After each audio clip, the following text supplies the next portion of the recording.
Believe it live. I believe it live. Let's get that energy right, man. Dingers. Let's get that energy right. Can you dig Dinger. it? Can you dig it? Hey yo, hey yo, hey yo, hey yo. You know the vibes, man. What's good, fellas? How are we tonight on this Thursday evening? Feeling good, man. You know, it's the brand new. Finally. You know what I mean? RSC. Sky.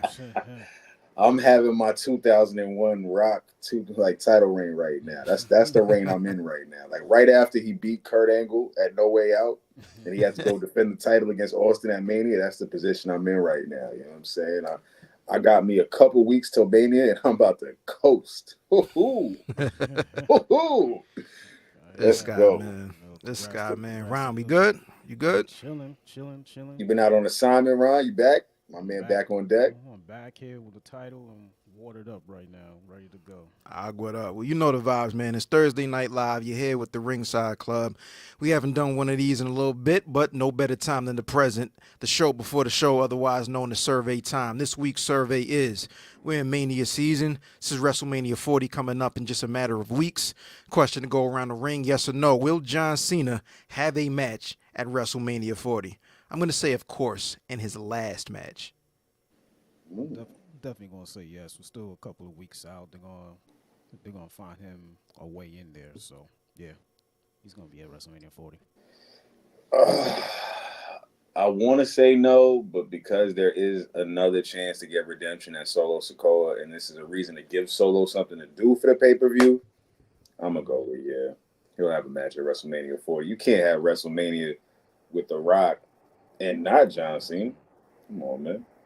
Every WrestleMania, we always get big names, whether it's Hogan, Rock, Austin, Hogan, Austin, Rock. Like, yeah, and this is a round number. This is 40, so all hands on deck for sure. I think it's all hands on deck for sure. Gotta get all the big names in there, man. It's a special one.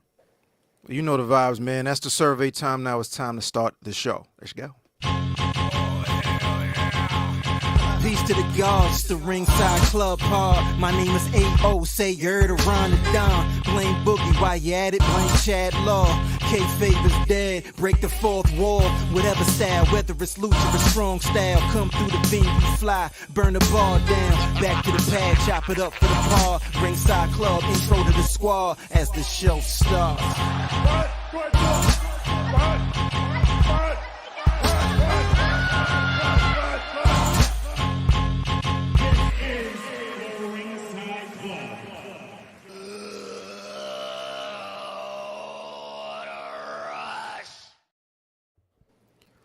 This is indeed the Ringside Club. Peace, man. Peace to the gods, of course. Peace to the earths, like we usually do every Thursday night, somewhere between the hours of 9 and 10. Actually, 10:01, 10:02 tonight. But you know, you're here with the best. You're here rocking with the best. Broadcasting live from the Empire Tri-State. It's us. It's the Ringside Club. How we feeling once again, fellas? We good? Feeling good. Blessed, black, highly favored, you know what I'm saying? Feeling fruitful, feeling like we got a great night of wrestling to cover. It's always my favorite time of the night, favorite time of the week. It's the RSC. You know what I mean? We churning out content, the Lord take on the house. You know what I mean? We moving and shaking, man. We getting ready for WrestleMania season. Absolutely. Peace to the guy Bug out on assignment. You know, he'll tap back in next week and all that. But yeah, man, my name, of course. Oh, hold up. We got drops. We got the full Andy, man. My name, of course, former RSC pay-per-view predictions champion. Ayo Baker, man. Make sure you tap in every Monday for the Signature Move podcast. Know what I mean? Ron, what's good? Hey, who are you? Let me introduce you to the other Don. Don. You already know, man. It is Ron the Don. And I'm going to take this time to make a quick little announcement. Letting y'all know I will be defending my RSC TV Prediction Championship at Big Business next week. Ooh. So get ready. Okay. Right. You already know. I ain't got the merch on. I got my shirt on today, but you know, already copped the merch. Check out the Law Takes. Check out Signature Move. Oh, check out the mic. And I like how we all got the gold. We coordinated. I'm like that. I'm like we cooking. We Yes, cooking. sir. Yes, sir. So, what's good, Chad? The champ is here. It just feels good to finally be back on top. Pause. You know what I'm saying? To finally had his belt again. I haven't been the RSC predictions heavyweight champion in weeks, but I'm back now. You know what I'm saying? Shout out to the iPad Zoom camera to just catch me because it knew. It literally was like, yo, make sure you get the belt. Yo, that was perfect Yeah, timing too. thanks. But otherwise I'm feeling good. Elijah Rosario, Letters to My Love, acoustic EP out now. It's 3 tracks. Go vibe out to that now. Hit the Law Take on the Ringside Club website. You're going to catch all the reviews, everything we're talking about wrestling. It's WrestleMania season. We coming off a kick-ass, probably one of the best AEW pay-per-views in quite some time, AEW Revolution. It's my favorite time of the week, y'all. It's the kid, Chad Law, man. CHADLAW. Follow, like, subscribe, tell a friend to tell a friend. Yes, sir. For sure. Where y'all want to start? 3-man booth tonight. Topics. You want to just go on the floor of the topics? You want to recap anything? You want to go over any news? Shit, I guess before we get into topics, man, there's a whole bunch of moving and shaking that happened this past week. Like you mentioned, Revolution was fire. Of course, we're in the middle of WrestleMania season. We're coming off of 40 minutes of The Rock and Roman last SmackDown. Let's see what happens. I enjoyed that. Yeah, I liked it. I enjoyed it. I had no complaints with him. My wife was like, he's still talking. She left the room and came back. He's No, still that's talking. That's a fact. That's a fact. He definitely pissed Naomi and Tiffany Stratton off backstage, I'm sure, yo. Oh, With the amount of match cuts, it was pretty bad. Oh, with that show match, I already knew they were pissed off. But listen, it is what it is. It is what it is, and The Rock's in town. But yeah, man, what were y'all? So we all watched Revolution. What was your favorite match from Revolution? It was a 3-match race for me, but I do have a favorite. What were y'all favorite matches or your favorite match? Ron, go first. I think probably just gonna go with Ospreay and Takashita. That was one hell of a match from start to finish. That's how you debut. That's how you re-debut in that case, right? That's a fact. Yo, fam, I ain't gonna hold you after seeing the Kyle Fletcher match. I think that match almost could have taken its place, and it would have just been as kick-ass, if not more. The Takeshita match was fire. I was looking forward to that. I think it got really slow. It really started slow. The chain wrestling during the ole, it kind of threw me off. I think Ospreay is going to take time to get groomed into how to wrestle with these American crowds and actually know what to do when it comes to that. Because I think he didn't play into the crowd, yo. He didn't play into any of that. I just the chain wrestling as the crowd is having their moment. I think he should have just played into it a little bit more. That was kind of my only real takeaways from that shit as I was watching it. And I rewatched it twice because I really wanted to confirm if I enjoyed that match. And I did. But it started off really slow in comparison to this Kyle Fletcher match. I think that might have been for the record, yeah, my favorite match of the night, of course. I think the Sting Darby match against the Bucks, obviously you can just mention that because that was way more. That was a spectacle. You know what I mean? There was so much going into that. Yeah. But as far as just bell to bell, yeah. And I think the other thing is the Kyle Fletcher match had TV and commercials built in, plus a lot shorter amount of time. They almost went a half hour on the pay-per-view. Bro, that shit was fire, bro. They went. Yeah. That man. Yeah, and I posted this yesterday. I was like, yo, I wish they had 5 more minutes because I think it started around 9:40 or 9:45. Yeah, and it almost went to 10 after the hour, just about. I think it did. I think it went to 10:05, and I was like, "Yo, give me 5 more minutes," because I was like, I know they can go longer. So, but that's good. When a match leaves you wanting more, that's Agreed. Solid. That's when you know you got something solid. Good. Yeah. I get you. That's solid. But I mean, we'll definitely talk about Ospreay a little bit more later. But it's one of those things where if everybody has their best match with Ospreay and every promotion has their match of the year featuring Will Ospreay, what does that say about Will Ospreay? Fam, you see what I said in the Law Take? I said, yo, Will Hobbs is about to have a match of the year candidate. Life candidate if he ever has to. If he's the next up to take on Ospreay and the Don Callis family, I'm like, yo, Will Hobbs is going to have it could either go Will Hobbs and Will Ospreay had an amazing match, or wow, Will Ospreay actually doesn't have a great match with everybody. Right. But I don't think it'll be the latter. I think I don't think. I think the interesting thing. Damn, I'm a hold because like I don't want to speak too much get about Ospreay, but yeah, I think there's bull an boxing interesting contest thing. courtesy of the RSC for Will Ospreay tonight. Nah, I just think there's something interesting about that match because Hobbs is a different type of opponent. I agree. Compared to, I don't see Ospreay have.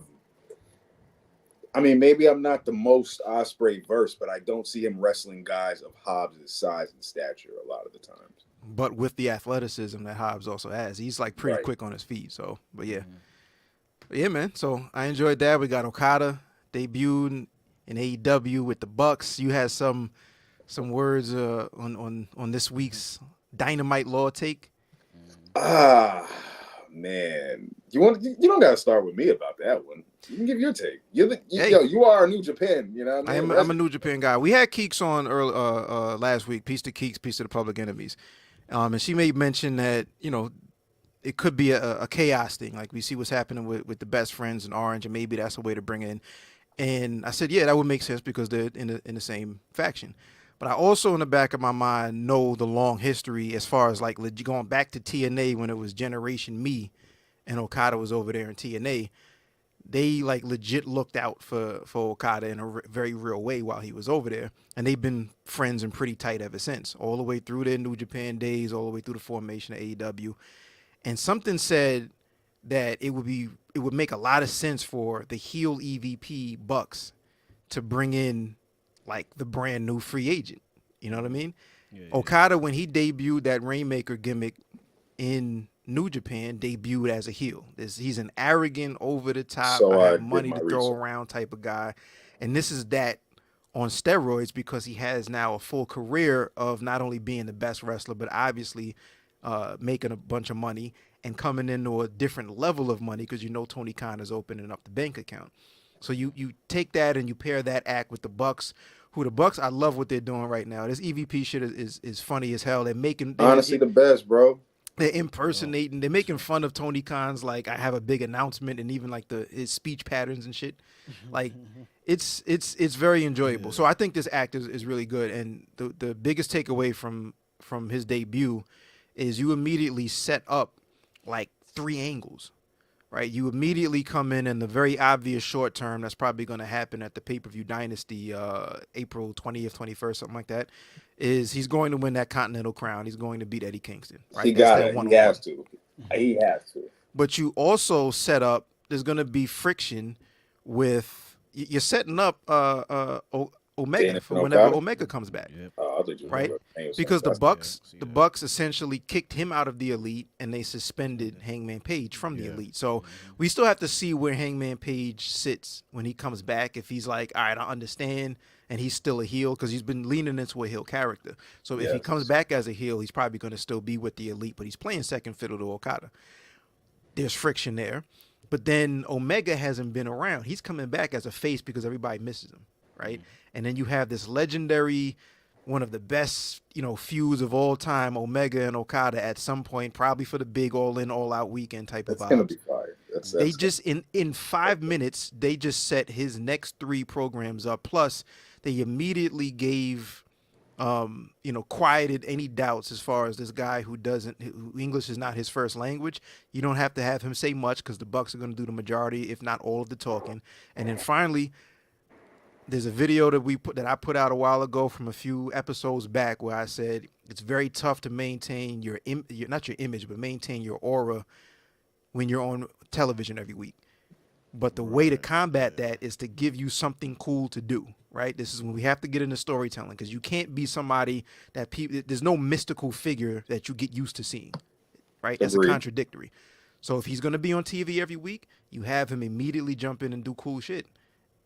This is fire. Right. I fuck with it. I fuck with it. There were some awkward moments, like the Rainmaker took a little bit of time to set up, but what are you gonna do? I saw there was like a little delay in that. I was wondering what was going on with that. The Rainmaker, the Bucks' awkward approach, although purposeful, I just felt like it was a little too contrived. It was just getting over to that point of like, yo, you guys really can just spit this out already. Just get it out. Like, you know what I'm saying? Just get it out. But I'm enjoying the character.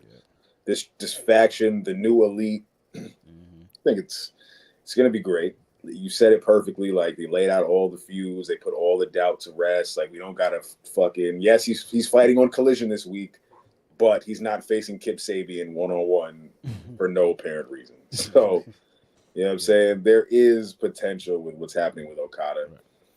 I said it's a sneaky plus 400 prop for him to win the Continental Classic. I mean, the Continental Classic, the Continental Crown. Right. God damn it. The Continental... What the fuck is it called, yo? The Continental Crown. The Continental Crown, and we still really don't know how these titles work. Can they ever be separated? I call it the 3Cs, the 3C belt. So pretty much him winning that and then fighting in New Japan again, I thought it would just be what a sneaky prop, yo. Like, how sneaky did that get that he could win that belt and fight in New Japan again, yo? After all. Right. I know that. No, the interesting thing for me is that I never saw Okada in Impact, and the only time I really saw Okada was in New Japan, and I was there for that era, man. I remember times, bro. Yeah, I can imagine, man. I remember times. And him, just seeing him in just special matches in New Japan. So it's gonna be interesting to see how they're gonna have him on TV every week, or if they will do that. I think him and Ospreay need to be treated very safe and protected, unlike Jay White. Jay White is already on the verge of being fucked. So I actually just want to keep Will Ospreay and Okada like over there. Like, you signed them for a reason so they don't have to feel like, because I feel like they didn't go to WWE because of the travel, the back and forth, having to stay there. So if they're going to go to AEW, treat them as such. Just bring them in when necessary and let them stay in Japan and England for the rest of the next 2-3 weeks until they're actually needed, so their next appearance can feel special. Their next match can feel special.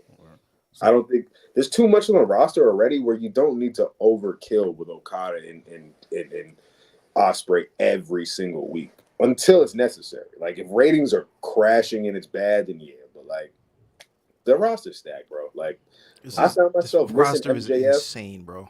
I was missing MJF last night until the Ospreay main event, and I was like, I'm good. Never mind.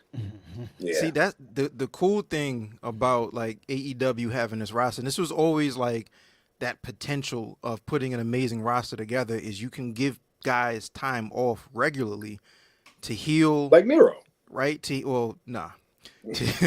heal and Miro also got time off. Come on, man. Yeah, Miro. It's a big deal when Miro comes back. His time off is coming back. You know what I'm saying?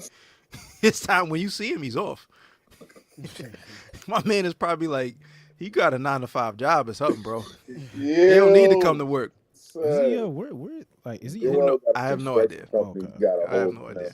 But that's the cool thing about this roster is like the potential is you can have, for those real tentpole events like an All In or All Out or Double or Nothing, you can just all start that out and just have like WrestlePalooza 2025 where you have. I think he's going to go crazy with the pay-per-views. I think Dynasty is just he's going to go nuts. He's going to go nuts. Wow. He's going to go nuts. Wrestle Dream. Like they ended the show teasing Bryan versus Ospreay. You know what I'm saying? Like that's in the book. You figure by the time we get to Dynasty, we're gonna have. I think the finals are gonna be the Bucks versus Blackpool Combat Club versus Mox and Claudio for the tag team think titles. They should have a run. Right? So you have that set up. You have Bryan Ospreay set up. You have Okada and Kingston, which is probably going to be set up. Swerve's probably going to beat Samoa Joe. Right? You're probably going to have Mercedes Moné in whatever her first high-profile pay-per-view feud and program is. Right? The TBS was setting something up. I don't know exactly where we're going with TBS yet. I don't know where that's going. But they're doing something with the TBS. They've had Willow and Statlander around the TBS championship enough that I think one of them at some point has to beat them unless they turn a heel on each other. I think Statlander turns on Willow, and this is her time to shine. I could see any more emphasis on Statlander. Yeah, I see both of them turning heel. This is the most I've seen. Yeah. Like, I see Statlander turning heel before Willow. I can't see her turning. No, I can't not see at her all. turning. Not but at if the two of them feud, and then, Stokely probably stays with Statlander, and then Willow probably beats Julia for the title, and then the two Statlander and Willow feud over the title for a little bit. That sounds so good, but Yeah, it'll go left. yeah, Willow. It'll go win left. and It'll a go title left like defense. the rankings. We had rankings until we didn't. It's We had just- 2 weeks of rankings. It's just hard with Willow because it's like it's like she's just running on a treadmill going nowhere. It's like she's there, she's cool, we love her, but it's like she's just running in place. So I will say yeah until we clearly have like a triangle right now. And if you throw in Sky Blue, it's the four of them that are at the point of we are all kind of hovering around the TBS championship. There really isn't anybody else of relevance and regularity in that TBS picture. So before, yeah, because it was just somebody gets jumped, my friend gets jumped, and I'm going to run out and try to make the save. And it wasn't going anywhere. Now I think like Julia's had that belt long enough that she's probably like ready to lose it at this point. So She hasn't really had that many defenses, so I don't feel like she should be losing the belt already. Like she just got. But that's Sky why I think Blue. she It's should, just is like- because I think they missed the momentum there. Like, I don't know if it was an injury, whatever the case was, she really wasn't wrestling too much. But it might be a nice time for her. And again, TBS titles and mid-card titles don't need to be really long reigns. So even if she does lose it to give some shine over to Willow, they can bounce that back and forth over the summer. You know what I'm saying? And it doesn't really hurt the title like that. That's fair. yeah, That's fair. true. Word. Any more takeaways from AEW before we get in these topics? Stupid pants, Christian Cage. Give this guy a title, man. Give this guy the world heavyweight title. He can't go lower than where he is after he loses the TNT title. Like he just can't. Like the patriarchy is way more over than the undisputed whatever they are. So it's like you can't have Christian just on Rampage and Collision having feuds with Butcher and Blade and like nothing else after this Copeland feud wraps up. Like that's my hard takeaway from Dynamite. It's like, yo, more Christian. And shout out to that camera work too. Really great camera work. Following them throughout the chase with the hijacking of the car. Usually it's like a cutaway, a commercial break, like you know what I'm saying? But like they follow that whole shit through. So I fuck with that. Yo, shout out to the cameraman running with them because That I was Hustling. saying, like I was Hustling. like this is actually kind of because amusing. I posted, I was like, yo, I would have been winded by the time I got to the tunnel. And dudes went all the way outside. Like man. Was last night Brian Cage's best match of all time? Our weekly Brian Cage reference. Yo, I mean, in maybe AEW, not of all time, of AEW. yeah, think probably AEW, in yeah. AEW. You know what I loved the most about that match is the ending, right? Hook holding on to the Red Rum after getting dropped back first on the tax was done to make Hook like the toughest son of a bitch since the last time they made Hook the toughest son of a bitch. They're just kind of adding things at this point, I think, to his highlight reel that they can run back once he's been seasoned quite some years later. And they say, look at how we've seen this guy come up. He's been dropped on tax. He had this match with Joe. He did this. He did that. You see the pedigree that he comes from. They just add moments to add on to when he's really finally to go after a title, like a legit title, I think. Should we pack this FTW title up? Yo, it's one of them things, bro. Like, if you're going to continue to feature it, but then say it's an outlaw title, it's not an outlaw title. So either officially sanction it in I thought I was kayfabe. bugging. Yeah, officially Show sanction it in a twice. I thought I kayfabe was and just bugging. make that your hardcore title. Or what's the point of the title, bro? I can't even agree on the hardcore title because almost every week we're guaranteed a hardcore match. Yeah, you're right. Honestly, I think nothing of it because it's just there. Like, Yeah, like throw it on the shelf. Let Taz have it at the desk. Just put it in front of his monitor. But instead, we're going to get Jericho. You guys ready for it?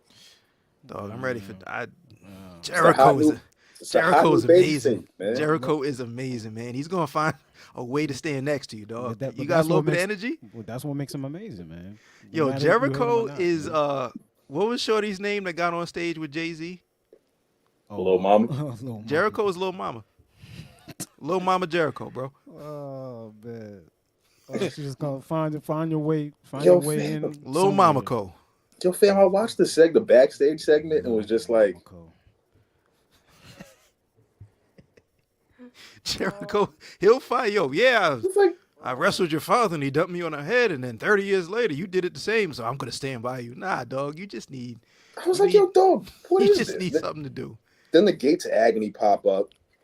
Then Jericho pops up. Yo, shouts to I forget which one has was it Loa? I think his name is. They came out there with no shoes on after a hardcore match with thumbtacks on the ground. Salute to him. Like, bonus of the night. Give He him an didn't extra give a fuck. check. He don't give a fuck. Give him an extra check, bro. I would have That man's Samoan, bro. He done walked on bare feet, coals, bricks, everything. He don't care. I didn't care about being tough. I was gonna walk right around that. Over under Wardlow having 10 squash matches after he loses next week, leading up to Double or Nothing. I'm gonna go. I hope not. I'm gonna go under because I feel like Undisputed Kingdom's is starting to pick up momentum now since. Oh, Ron, please give me your. Oh God, please give me a breakdown on that one, bro. Well, listen. I mean, Roddy just won the international title. Hopefully, they start getting what's his name, Taven and Mike Bennett going again. Then what's the face? Wardlow just won this match, and then they just came out on Dynamite.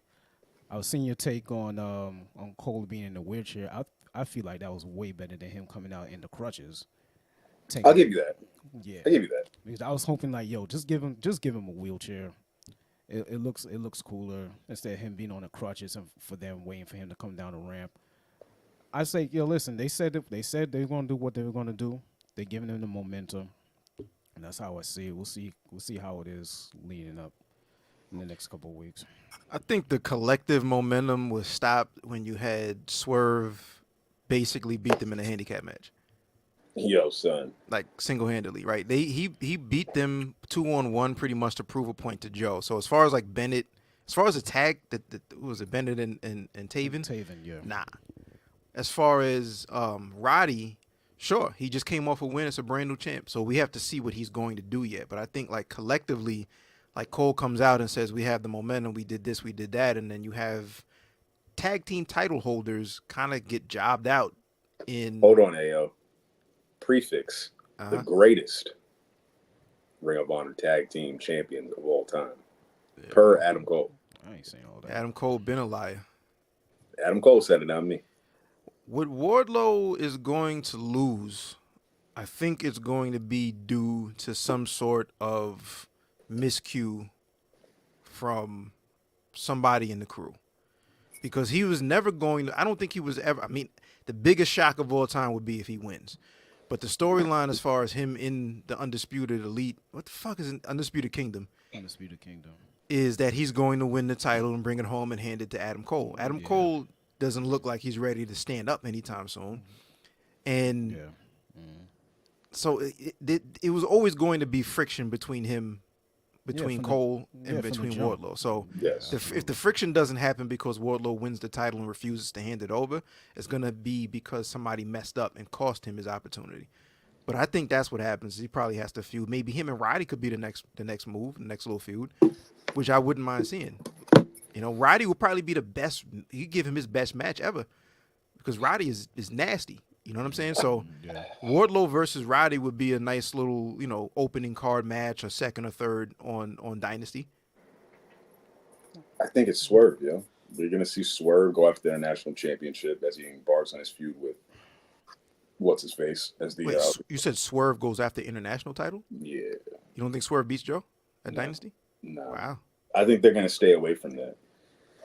And I kind of feel like That's tough. last night on the second watch, I felt like we're going to get a three-way. Again. I think we'll get another three-way at Dynasty. With Paige? No, with Wardlow. Wardlow, Swerve, and Joe. And Wardlow takes the pin again. He loses. And this gives Joe more of a, I still beat you. And Swerve is like, but you never beat me. Like, you never beat me. And Joe's like, oh, come on, man. Again? And they finally have that one-on-one match that we're all collectively, internet, crowd, like, yo, give us Swerve Joe one-on-one. And that's the one where I'm like, nah, I think this is the one where Swerve's going to take it at Double or Nothing. Thing about that is, like, they had the one thing that I do get a little nervous about with them kind of pushing off and stalling on Swerve is that momentum at some point is going to stop. You know what I He's mean? a So babyface now. He's the biggest babyface in the company. no, he's not. Not when Will Ospreay is there. He's positioned to be higher than Will Ospreay, but no, he's not. And that's the There- problem. You got at now you have to kind of move a little bit. If you want that guy to be your champ, you have to capitalize on it within the next pay-per-view cycle, in my opinion, because you have to capitalize on that momentum before it runs out. Before, like, it's people are fickle. And we've seen, like, talking on the microphone is not his best suit. So as a babyface, and like Prince Nana ain't the guy to be talking on the microphone, heel or babyface like that. He's in there for a word here and there, but he's really there to do the dance and to interfere, right? So you're gonna get rid of the rest of his crew, the rest of the I'm Mogul curious Legacy. about that. I don't know where the rest of Mogul MC goes from here, especially after the beatdown with Hook. Like Yeah. I'm just like I don't know what But happens. they're not going to be next to him. So there's less people for Swerve to kind of rely on and grab energy from, right? You keep Nana as part of the act. You have to. That's what really got him over. You know what I'm Fair. saying? But him being able to talk on the microphone, unless he figures some kind of formula out that works for him, you're going to get the stumbles and you're going to get people picking at it. And it's like, all right, you don't have it. And if you don't move with him in the direction of winning that title, I get you there. people are they're gonna pick at the flaws before you've had a chance to highlight, you know, the potential there. MJF was really the complete opposite. He's an anomaly. Like just watching last night made me miss MJF because no matter what, you're gonna get an amazing cut ass on the mic with this guy there. So it's like that we're in good hands with the world title. But then it's like you look at it now and it's like Joe looks amazing with the belt, and amazing to see Joe have such a run right now. And then it's like Swerve. I want to enjoy Swerve on a promo tip, but it's like, bro, like you said, bro, like, I don't want to go into detail. I don't want to have the bots at our page. Like less is more, man. Like Yeah, he's just doing too much. less Like is some like more. you don't some people talk. The thing about Joe is Joe gets to the point, right? He does it in a way. He has the voice, which is an asset that you can't help. But he also he has a little bit of wordplay here and there, but Joe kind of just gets to the point. Some people just need to get to the point. Steve Austin was an amazing promo, but Steve Austin just got to the point. You know? He had This a was couple of gonna be my catchphrases topic. here and there, but he was just getting to the point. This was going to be one of my topics before I switch to the creator wrestler. Who are some of your favorite less is more characters? I diminished the topic from my head, so I figured I'd bring it back now and think about it as we talk about it. But who are some of your favorite less is more characters? Because Swerve, like when you said it last night, I was like, who are some of my favorite less is more type of guys? Like just stop talking and just show. Like Eddie Kingston, and I even said it like how Eddie Kingston just stormed out and said, yo, I'm going to beat you two motherfuckers up because y'all been talking mad shit and let's get it on right now. Like I kind of like Eddie Kingston is the universal babyface, an enjoyable, lovable babyface because of like his toughness, and he doesn't beat around the bush. So when you see Okada attack Kingston, it's like it's so fucked up. Like, and what did Eddie Kingston do to you? You know what I'm saying? So it's just like Swerve. It's just the wrestling is always amazing, but it's just like, man, stop fucking talking. So yeah, like who are some of y'all like less is more? Like their appearance just does it enough. Their appearance, their in-ring work, their cut to the chase, damn near Undertaker levels. Like Undertaker in late 90s vibes. Like where, yo, I'm just getting right to the, like even early 90s. You know what I'm saying? I didn't say that. Like early Paul Bearer, like, yo, I'm getting right to the point. Kane, I'm getting right to the point. Like, who are some of y'all favorite right to the point wrestlers? Less is more. Brock. There we go. That's a good one. Yeah. Brock would be one. Malenko, that was literally his gimmick. You know what I'm saying? Like he didn't the Iceman, right? His whole moniker was either the Iceman or the Man of 1,000 Holds, so you know what you were getting from him immediately. Yes. And then he was nice. You know, there's a couple of guys like that. Like this question kind of reminds me a little bit of Brett. Like Brett wasn't the best promo. No. But at some point, Brett figured out that, all right, this is not going to be poetic, but you're definitely going to believe every word that I say because I believe every word that I say. Like when Brett was talking and he said, I think I'm the best wrestler, I'm your child's hero, whatever he was saying. I hate America. I only believe in Canada, whatever. You look in that guy's eyes and that shit might have been a shoot. Right? Even if Swerve is not going to be the guy who can just go out there and MJF a promo, when you look in his eyes, sometimes you can see the wheels turning. Before the turn, before the confirmed turn this past week, it was that vibe. No, for the me. whole time he's never been a good like promo. Well, no. I mean, promo aside, I mean like that menacing, like when he was feuding with Hangman, prime Hangman feud, he was just angry trying to get to the world title. And but even then, it was kind of cartoon villain to me. Like some of it was a little over the top. He did have a B&E, so yeah. You know what I mean? Some of it was like Right. a little cartoon villain. But yeah, to answer your question, like the Pete Dunne is another one. Good one. Like That's prime bruiserweight Pete Dunne. That's a good one. You don't know a quote from a Pete Dunne promo. Which Gunther. They're about to say Gunther. You know what I mean? Gunther. So, yeah. Ron, who you got? You got any? Well, I'll say this about Swerve. I really gotta look back at his promos because I never really had like an issue with his promos where it was like I was cringing. But I'll take a look.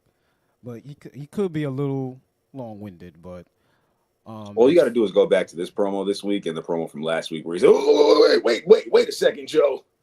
I'm gonna tell you about me." Right. And when I was looking at that, I really didn't cringe like that. Where it was like, oh, you gotta stop. But I'll break into a man's house. I'll talk to his baby. I'll kick the kid. I'll do whatever it takes. It's really he's a polar opposite of himself, right?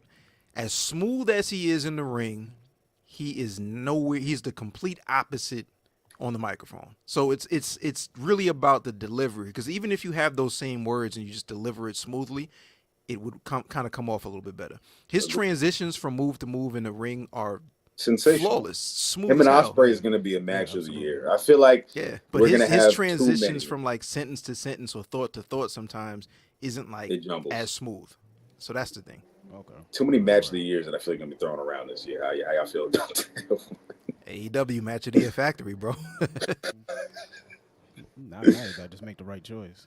Just pick which one is really the best. I guess I think we pretty much covered most of the Dynamite talk. Got that out the way. Oh, Jay White back in Triple H mode last night. That was probably really good. That was probably one of it was strong. It was strong. Darby emotions, the Jay White appearance and promo. Darby pretty much speaking for the whole internet wrestling community in regards to what have you done besides play with a cardboard cutout. That was strong. I just don't know what happens with Jay White, yo. Last night just put a spotlight on that thought for me. Huge spotlight on that. Okay. I was going to ask this before. Are you guys enjoying Jay White in the Bang Bang Scissor Gang? Was that favorable to you? You think that's fun? I just think it's run its course. No, I'm not. I think like I enjoyed when it first happened because I thought the turn would happen a lot faster. Okay. And now that this is still kind of going on, it's like this is about a month too long at this point. You know what I mean? A few weeks too long at this point. I don't know how we got here in the first place. It seems like what kind of threw off Bullet Club Gold was damn, I'm drawing a blank. My man is injured right now. Yeah, he had lost. Juice Robinson. Yeah, Juice Robinson. Once Juice Robinson got hurt and he wasn't a part of the act, it seemed like it kind of threw them off a little bit, which throws Jay White off. Wow, he ain't even there. Yeah, so it's a combination of him being injured and kind of throwing the act off a little bit, and somehow Jay White just getting lost in the shuffle. Now, we have to keep in mind he did come off of that title match. He had a title feud and a program with MJF, and that was not like a year ago. That was a few months ago. Yeah. But it was like what happens after that. And I think like those changes are probably going to be fixed now. This seems like just something to do. He's having his little bit of fun here and there or whatever. But we saw real Jay White last night. Yep. You know what I'm saying? We saw Jay White that can just, nah, Darby, and he's going to talk his shit. He had the little Edward Scissorhands line that I thought was pretty funny. And Darby Allin kind of poking that balloon, right, of, all right, cool, but what the fuck have you done since you've been here?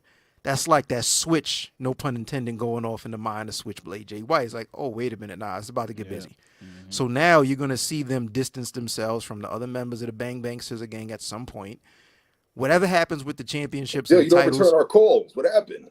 Yeah, where you been at? I think like there was no good reason for all of a sudden him to come out last night and be a heel. right? He's been just super cool, chill Jay White. And then all of a sudden he came out last night and he has this chip on his shoulder and this attitude. Why? Because we're getting real Jay White now. You know what I mean? I don't know what the next 3 steps are. I don't have a crystal ball. But I think like by the time we get to like midsummer, we're going to be like, all right, Jay White is in the mix of something a lot more important than this 6-man whatever the fuck, you know? Right. Yeah, I think eventually he's just going to turn on the rest of the Scissor Gang or whatever, and he's going to, you know, get back to actual Jay White. You know what I'm saying? I think this was kind of cool for what it was, but at this point, it's like, it's there. It's kind of entertaining, but what are you entertained about? just all their antics, man. Just them in general. You know what I'm saying? It's funny stuff. You know what I'm saying? Just to look, just like from a fan standpoint, it's just funny stuff. But like, if It's you DX. just, yeah, kind of in that sense. Yeah, it's just funny stuff to look at. Yeah, it's toilet humor, like 90s DX. I just think the problem is that it's kind of run its course. Yeah, That's why I get the Triple H. That's why he's getting so Dope. Triple H on us. I right said that I from know jump, you did, bro. and I can't see it, and I can't. Whenever Yeah. he just turns it on, it's like, oh damn, he's getting his Triple H back. Yeah, definitely he feeling is the Triple H. All the way to those weird ass like horse riding pants that Triple H used to wear. That's the same shit, bro. He's gonna cut it to fucking just the briefs at some point. Yo, when you see him do the curtsy bow, remember where you heard it first. When I see him cut this part off and just leave the fucking horseshoe. Oh Lord. Nah, when he has the mutton chops going into the mustache, it's over. It's over. Jesus Christ. Now when he cuts this shit and he's just straight faced, that's when you know it. Oh nah, he really evolving. Yeah, Jay White in briefs, But oh yeah, Come on. trunks. I'm gonna go back a year and look at the Jay White debut and what we had said about it and what we expected it to be, and we'll touch base on this next week because what a fucking year that guy had. Very, very, very What up a- and down and very random, bro. What a year that guy had in AEW, man. Yeah, I think the best thing to come out of it was the formation of the Bullet Club Gold and actually the success of Bullet Club Gold. Because when those people came together, there was a way more negative response to it than there was positive. And I said, nah, this is going to work because we have 4 of the most obnoxious characters and they're going to gel. And they did. And they started putting the cool entrances together. And they had their run and different cool things that they were doing on Collision. The downs have just been, I think, the expectation that because this guy was an IWGP champ, that he was going to come and immediately be in the AEW World Championship contention and stay at the top. Yeah. And I think that's partially like fair and also partially unfair. You know what I'm saying? Like, I think in general, like, everybody can't be at the top. He did have a little feud, but I also think he had to figure out, much like you were saying, Ospreay is going to have to figure out certain nuances about being on TV every week. I think all of these guys, by the way, I mean, the founders of the company, the Young Bucks and Omega and you know, Page to an extent, all these guys were not regular weekly TV guys. So from the top down, you had the entire company learning how to do weekly television. It's a different beast. Yep. So I think some of the new wave of guys coming over, like Ospreay, like Okada, like when Jay White came over, they're learning how to maintain whatever it is, their character, their gimmick, their momentum, because we just were on TV last week, sometimes twice a week. These aren't just wrestling matches where we got the press conference in the back. Different style of promo, different style of presentation. Jay White had a world title match in Full Gear, had an 8-man tag the next pay-per-view, had a pre-show match, I think the next pay-per-view, and this is where we're at right now. Yeah, inconsistent booking doesn't help anybody. Yo, but I also actually think would love if AEW or in general would take the Taboo Tuesday format back and run it one time and let us book the show. Let us book the pay-per-view one time. Let the fans book the pay-per-view, yo. Because in my world, yo, Jay White's problems and the Bullet Club Gold's problems could be solved if they just would have stuck with the feud and everybody would have just attacked Undisputed Elite. Everybody's problems, Swerve, Undisputed Elite, all this shit, Undisputed Kingdom. God damn it. Undisputed Kingdom. Yeah. You could just say it all the time. Yeah, I was wondering what you were talking about. Miss the beat. You just, you know what I'm talking. Oh, yeah, that group. Oh, yeah. It's them. those guys. All of the quarrels that I have with AEW's booking with them could just be solved if they'd all feud with each other. If they'd all just feud with the Undisputed Elite and just be like, yo, you are the guys that took us out. Like, how has nobody even, like, mentioned any of this? Like, nobody. Like, yo, you threw us through glass. You framed us. You beat us up. And everyone's just getting along and forgetting about it. And the Undisputed Kingdom is just wallowing away and just having a blast. And that's that. This would be all solved. They'd all just feud. Like, put them all in a feud together. Let Jay White and Wardlow do battle. Let Jay White and Roderick do battle. Let Swerve and Roderick do battle. Let Hangman go after them. The Acclaimed should be fighting the trios of like, it should be multi-man warfare damn near, because, yo, dog, you are the group that has been terrorizing my life these last 4 months. Like, you put a curse on my shit. That's just me. That's me, yo.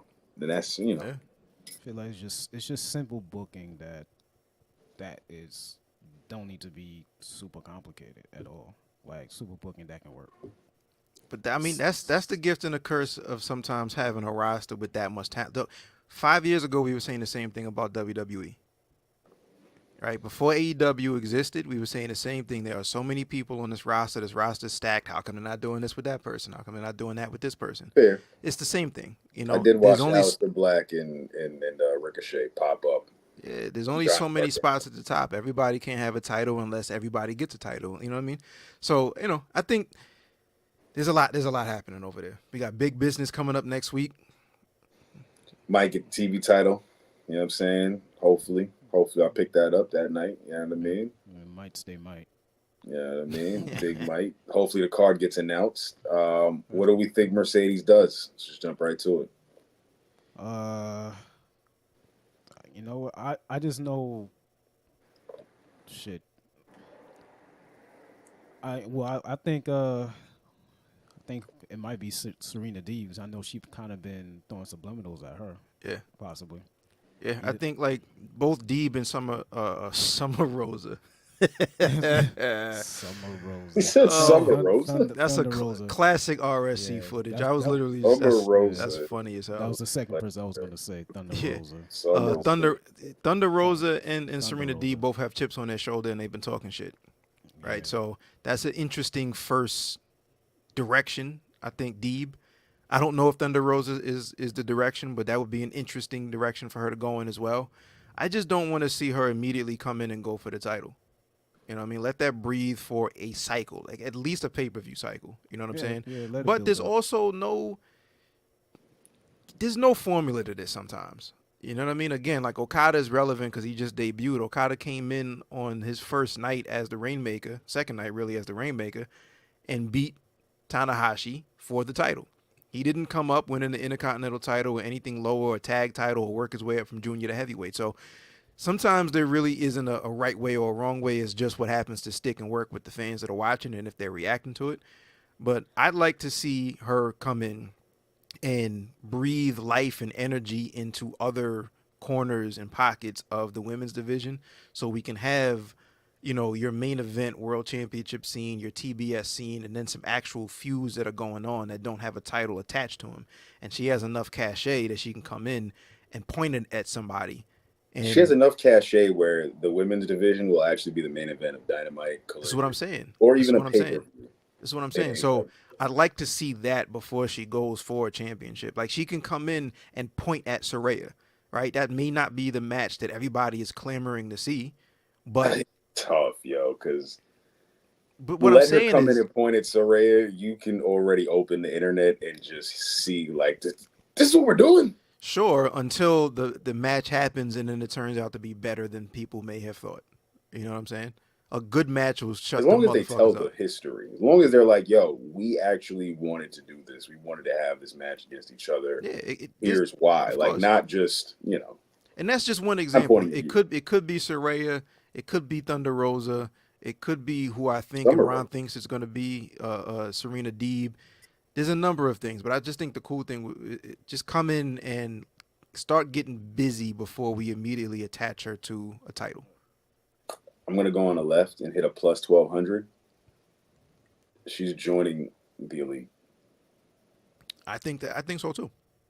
100%. I think this is the wild card prop. Is she Yeah. joining the elite? 100%. Her and 100%. Okada can pick up where they left off in New Japan. Yep. There's a reason why that picture, you look at it, it makes no sense until it makes mad sense. When you saw the two of them at the end of Battle in the Valley standing next to each other after co-main eventing that show, it's like, it's a lot of money in this picture. It's both of their gimmicks. Young Bucks out here signing free agents as EVPs. Bingo. Yo, big Boston, big business. Bingo. I think that's where we're going. And the fact that I'm speaking it up, I can already see the plus 1200 dropping even lower. It'll probably get to like it'll probably drop to like a plus 420 by next Wednesday. Right. No, it's happening. I think that's where we go. It just feels right, man. Like, yeah, and Serena, it's fresh. Thunder, it's all fresh. cool. Soraya, I'm back. I miss wrestling. I choose you. Like, that all sounds cool. No. I don't think that would have been it. Yeah, I don't think that would have been it. By the way, I don't think it would have been like coming out and cutting this tearful promo and I almost lost this or nothing like that. I'm just saying, as far as the first angle that she's wrestling in, she's gonna have to wrestle a woman. It's gonna probably be Serena Deeb. You know what I'm saying? So as far as wrestling a woman, it's probably in that direction. But as far as where she is and who she moves with, 100%. 100%. And something to keep your eye on. I remember at some point when she was doing her Japan run, she tweeted something out about the Renegade twins, Robin Renegade and her sister, that this is about to be my crew in Stardom, or this would be dope if this were my crew in Stardom. Okay. That's a nice young duo, even if it's just Robin Renegade, to be like a little bit of muscle, right? So you can build the elite and maybe make that her young girl who's coming up under, and I throw you to the wolves when I got to get to the back. You know, you got to have somebody to, watch the back of. You can't have Okada doing the Rainmaker to Serena Deeb. That doesn't look good on TV. You know what I'm saying? So look for her to pick up a couple of younger, up-and-coming, fresh women, whether they be from Ring of Honor or whether they be from somewhere in AEW, to just stand behind her but in front of her when she directs them to. Yeah, wouldn't be mad at that. I like it. Mad at that at all. I like it. Mercedes is all elite, literally. Yeah, literally. This roster, boy. By the time we get to Dynasty, I'm locked in. AEW will be back. They'll be back. Like, I'll have more law takes where I give it an 8 out of 10 show. Like, overall, I give this show 8 out of 10. You know what I'm saying? Yeah. I know y'all looking at me like I'm the AEW basher. It's like, no, I'm just. Nah, I don't think that. I think. Not even you. Mad people be like, yo, you really don't like AEW? I'm like, yo, what? Like, I wouldn't watch the show if I didn't enjoy the right. show. Like, ain't nobody hate watching shit over here on the Ringside Club, dog. It's just, I've watched so much WWE, so it's like, all right, if this is the alternative, like, this is what I know what the WWE is moving like a fucking freight train right now. So it's like, all right, I can't look at them comparison side by side story wise because AEW ain't there for the stories. So I always we nitpick at it, but it's like, you know what? It's here for the wrestling. So I do appreciate the wrestling aspect of it. You know what I'm saying? I do want shit to make sense. I just think that they're here for the stories in a different way, in a much simpler way. It's just the problem is they don't tie those laces together all the time. Right. You know what I'm saying? Like, WWE tells their stories in one way, AEW tells their stories in another. It's just, again, the Achilles heel is usually when you've told a good story, it's like the continuation and the follow-up of that good story happens to fall to the wayside sometimes, and that's the frustration. So I think what's happening now, we see this is a brand new pay-per-view coming up with Dynasty. We have shorter pay-per-view, like lengths between pay-per-views now. So in order to get people... This is enjoyable.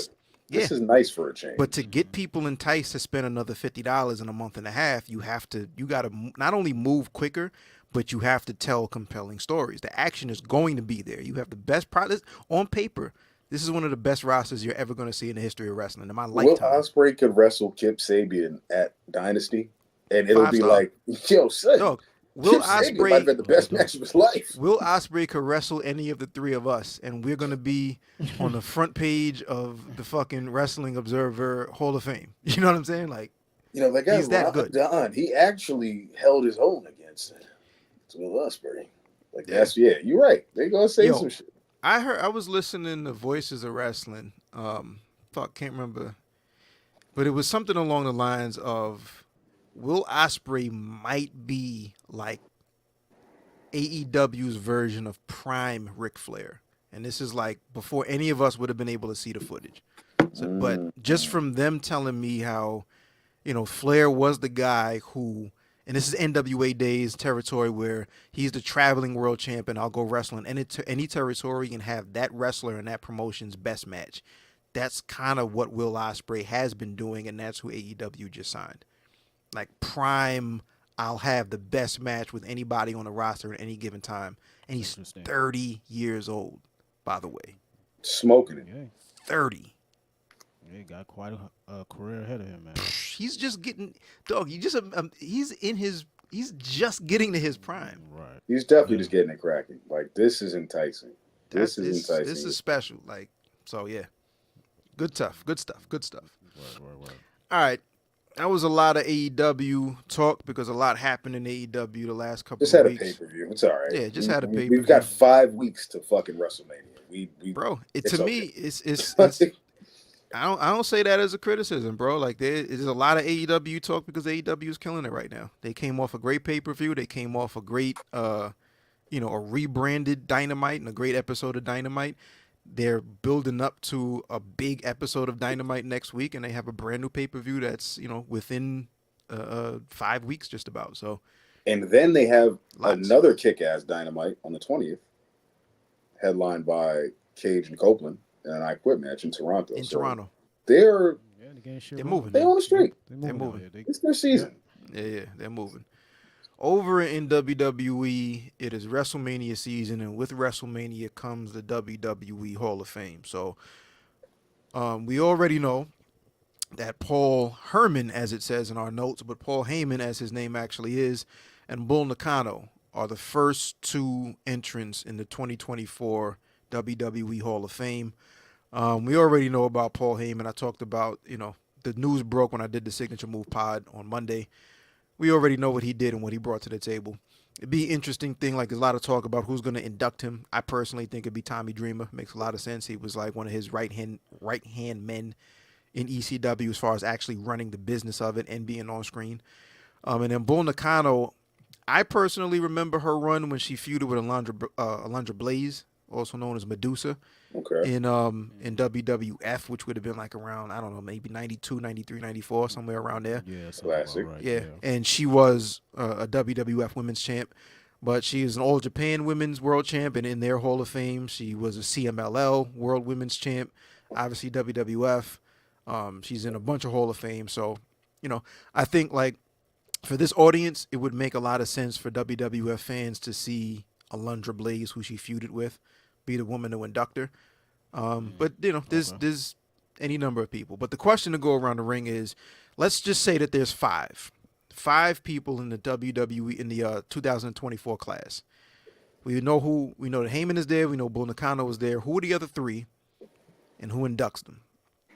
I actually have 4. So I'm not answering my own question or over answering my own question. But we have a manager. We have a women's legend. We have to have a tag team. So I went with the Nasty Boys. 4-time tag team champions between WWE and WCW. Somehow they're not in the Hall of Fame yet. I just think I think they get overlooked because they didn't have as long of history of match of the year candidates or anything like that.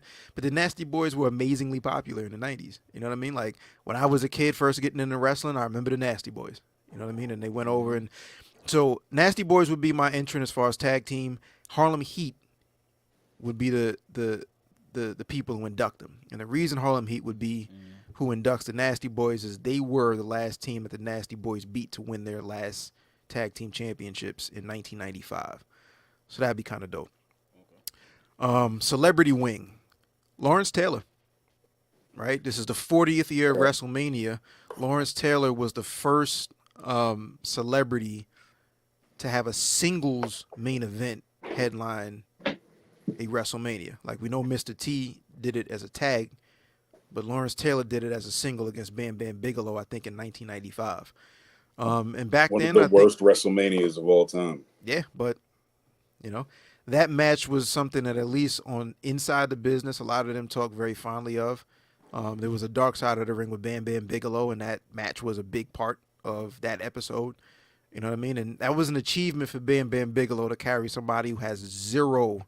We was just talking about how Ospreay could have a match with any of us.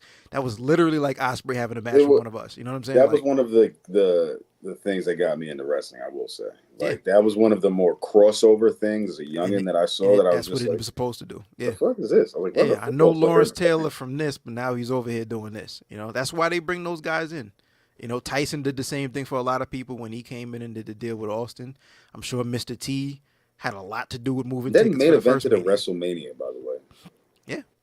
Like, over everything. And that card was not memorable, to say the least, with a Diesel match and all. That was the Diesel and Shawn main event.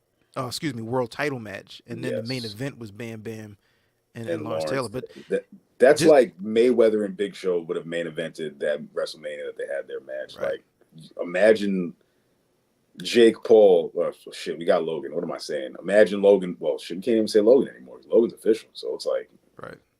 You know, I couldn't even think of a celebrity. Like, it would be Conor McGregor coming in and having a match with redacted Brock Lesnar. You know.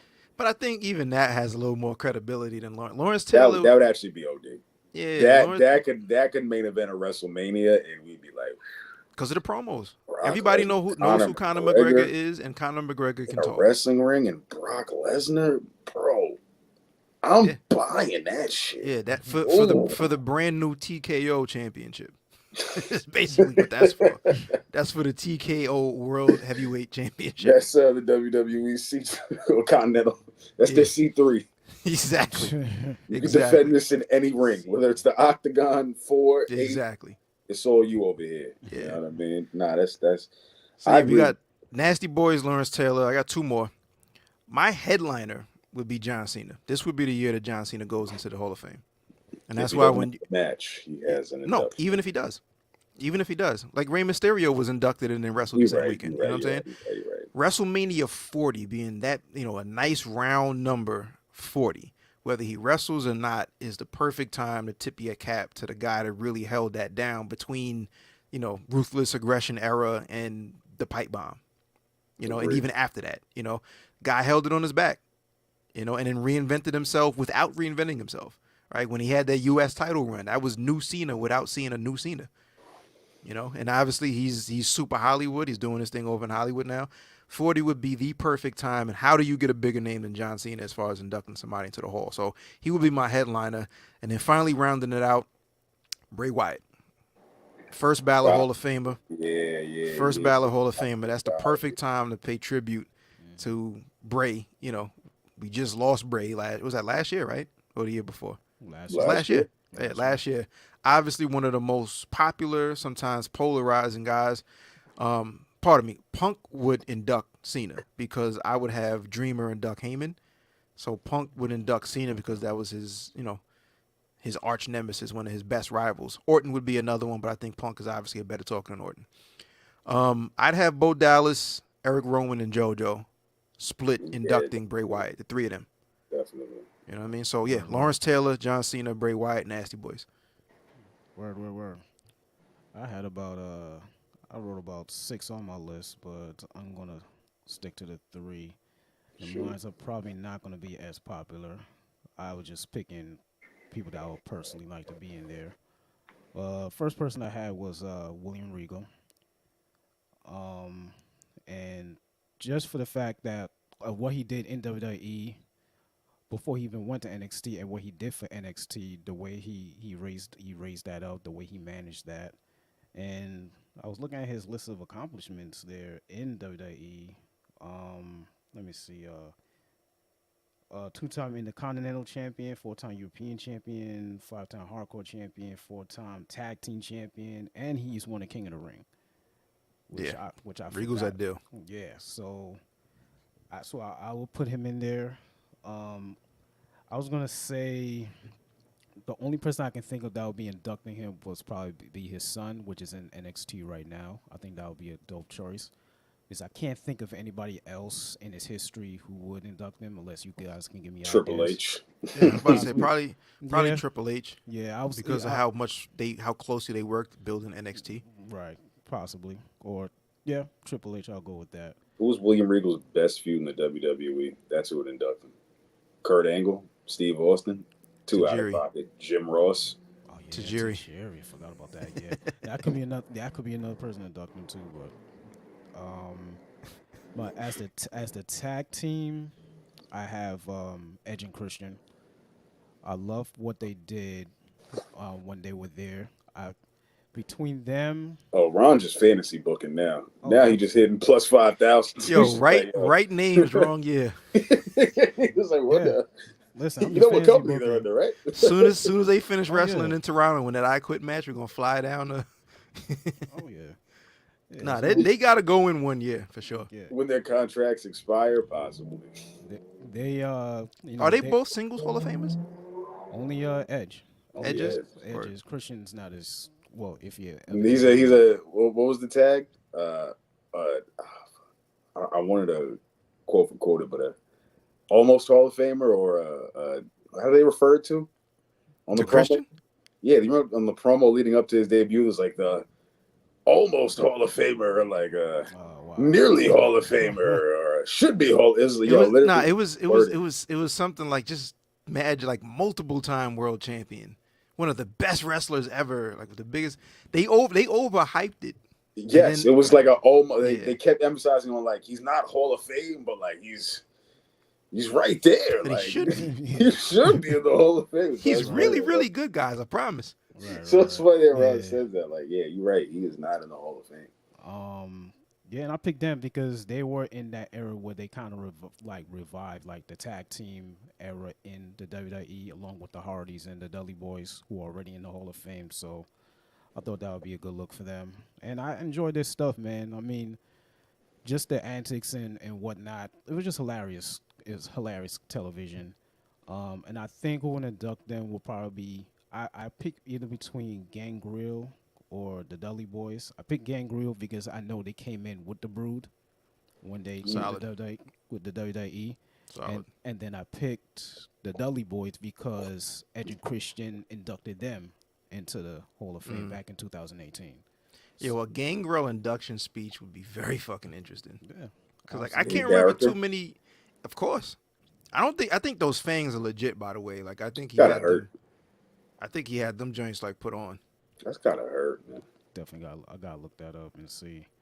Yo, imagine chewing gum with fangs, B. Bro, that's gotta hurt, my dude. Like Gangrel. wisdom teeth are bad. Like I couldn't imagine. Oh no, I went through some stuff with my wisdom Yeah, teeth. man. Hard the times, vibes. baby. Hard Yeah. times, baby. Know the And so vibes, man. that would be the tag team that will go into the Hall of Fame. And as my celebrity, I picked Cyndi Lauper. And I picked Cyndi Lauper because at that time, about 40 years ago, she kind of helped, I guess, bridge the WWE into the pop culture and MTV, Yep. kind of get WWE out there. So I think it would be perfect for her to go into the Hall of Fame. As far as inducting, closest person I was gonna say Stephanie McMahon.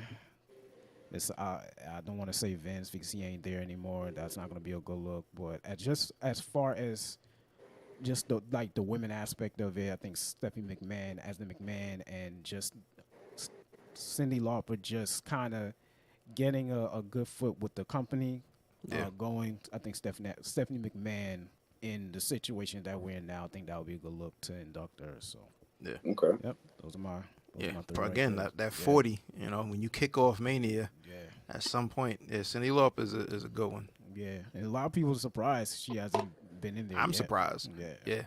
When I was looking up names earlier, I figured somebody would say Cyndi Lauper because I was surprised that she wasn't in yet. yeah, ditto. Celebrity wing, you got. Well, anyway, I really want to go there. I'm gonna take Ron's William Regal pick. I think that's a good one. It's a sleeper. I could see them like just sneakily announcing William Regal as like a Hall of Fame. You know what I'm saying? Inductee. Like, oh shit, that's dope. Like, I'm here for William Regal. I think Batista Is he in it already? If he's not, He's not. He's I probably think, he's one of the biggest names that I hasn't think, been in yet. And I I, thought he wasn't. And there. this might be his year, I I think. think this is the year. They were going to do it during the pandemic year, I believe, I but think then that's what it was. slowed Yeah. down, Yeah. and we never got back to it. So I think this is the year that Batista is going to be the reason. Like you said, Ayo, it's 40, man. We need him All like out. a Batista cameo. Shit, Yeah. I'm here for it. Like Yep. he's got a movie to promote. Like why would you not put him in the Hall of Fame? Right. Like you know what I'm saying? He's box office right now. Like I could see him going in there. I could also see a legacy act. And since we shooting out plus 5,000s, I'm gonna go with Conan if he's not already in there. He is never going to be in All right, so that's It a would plus. be dope, but All right, him so that's- inducting Ray is as close as he's ever going to get, dog. That's why that speech was so fire, because he knew he was never coming back. Yo, I mean, yo, we shooting plus 5,000s out. Let me go ahead and just get a plus 8,000 out myself, man. I'm gonna just say Conan on that one. Like, you know what I mean? They need a legacy act. He's got history, WCW. Like, he's, you know what I mean? Like, who else from WCW you gonna really like bring in there right now? I think hasn't really been in there already. You know what I'm saying? They already got everyone. I heard a lot of people saying Billy Kidman. Nah, Kidman. Which is Yo, hilarious. no. Who was a lot of people? I around? saw a Who lot of was people. a lot of people I that saw said Billy I saw Kidman a going few in the people on Reddit say Billy Kidman. I'm like, okay. Billy Kidman going in the Hall, and I love Billy Kidman. Yeah. His time in WCW. Yeah, I I just love- don't think I he had a love- Hall I of love- Fame run. yeah, The I love- last yeah. cruiserweight tag team champion in WCW. I fuck with Billy Kidman at his time, but like, come on, Oh, that's Billy. like the fucking, that's like the guy on the, that's like the 11th man on the bench that wins the championship ring. That's like, I'm here, I got my accolade. Yeah. It's like, yo, dog, you've been on 18 different teams, Yeah. and you finally got a ring because you just happened to just luck up and land on like the contender as the backup on the 12th spot of the team. So Billy Kidman got in the Hall of Fame. What about Lex Luger? He's in the Absolutely. yeah. He's Lex in there Luger. already? No, he's No, not. he's not. I think he should. You say Yeah. from WCW. I but- think that Elizabeth Luger's on my stuff short list. might have it like a little bit quiet. He's still with WWE, but I still think he's like, I think they don't put emphasis on Lex Luger like that. Just off the shit that's going on in his personal life, what has transpired, his current condition. I think Lex Luger kind of just. Yeah. But I will say, like, I think that, damn, man. I think speaking about Lex Luger, I think that the doc that came out last year, The Dark Side, I think shed a bit more light on how he came up out of that. You know, I think it brought his story a little bit more absolutely. current and mainstream that a lot of people probably weren't aware of. You know what I mean? Okay. So I think from that standpoint, like, yeah, it was dark for a minute, but I think, you know, like between him and I was also surprised that Elizabeth isn't in the Hall of Fame either. You know what I mean? So between the two of them, like I think she goes in. Obviously, she's not alive anymore, but she would probably go in as one of those, you know, one of those acts. That Luke, I don't know if Luger would be the one that would induct her. Who would be the person to induct her is a tough one. You know, Right. probably be Hogan to be honest, but Yeah.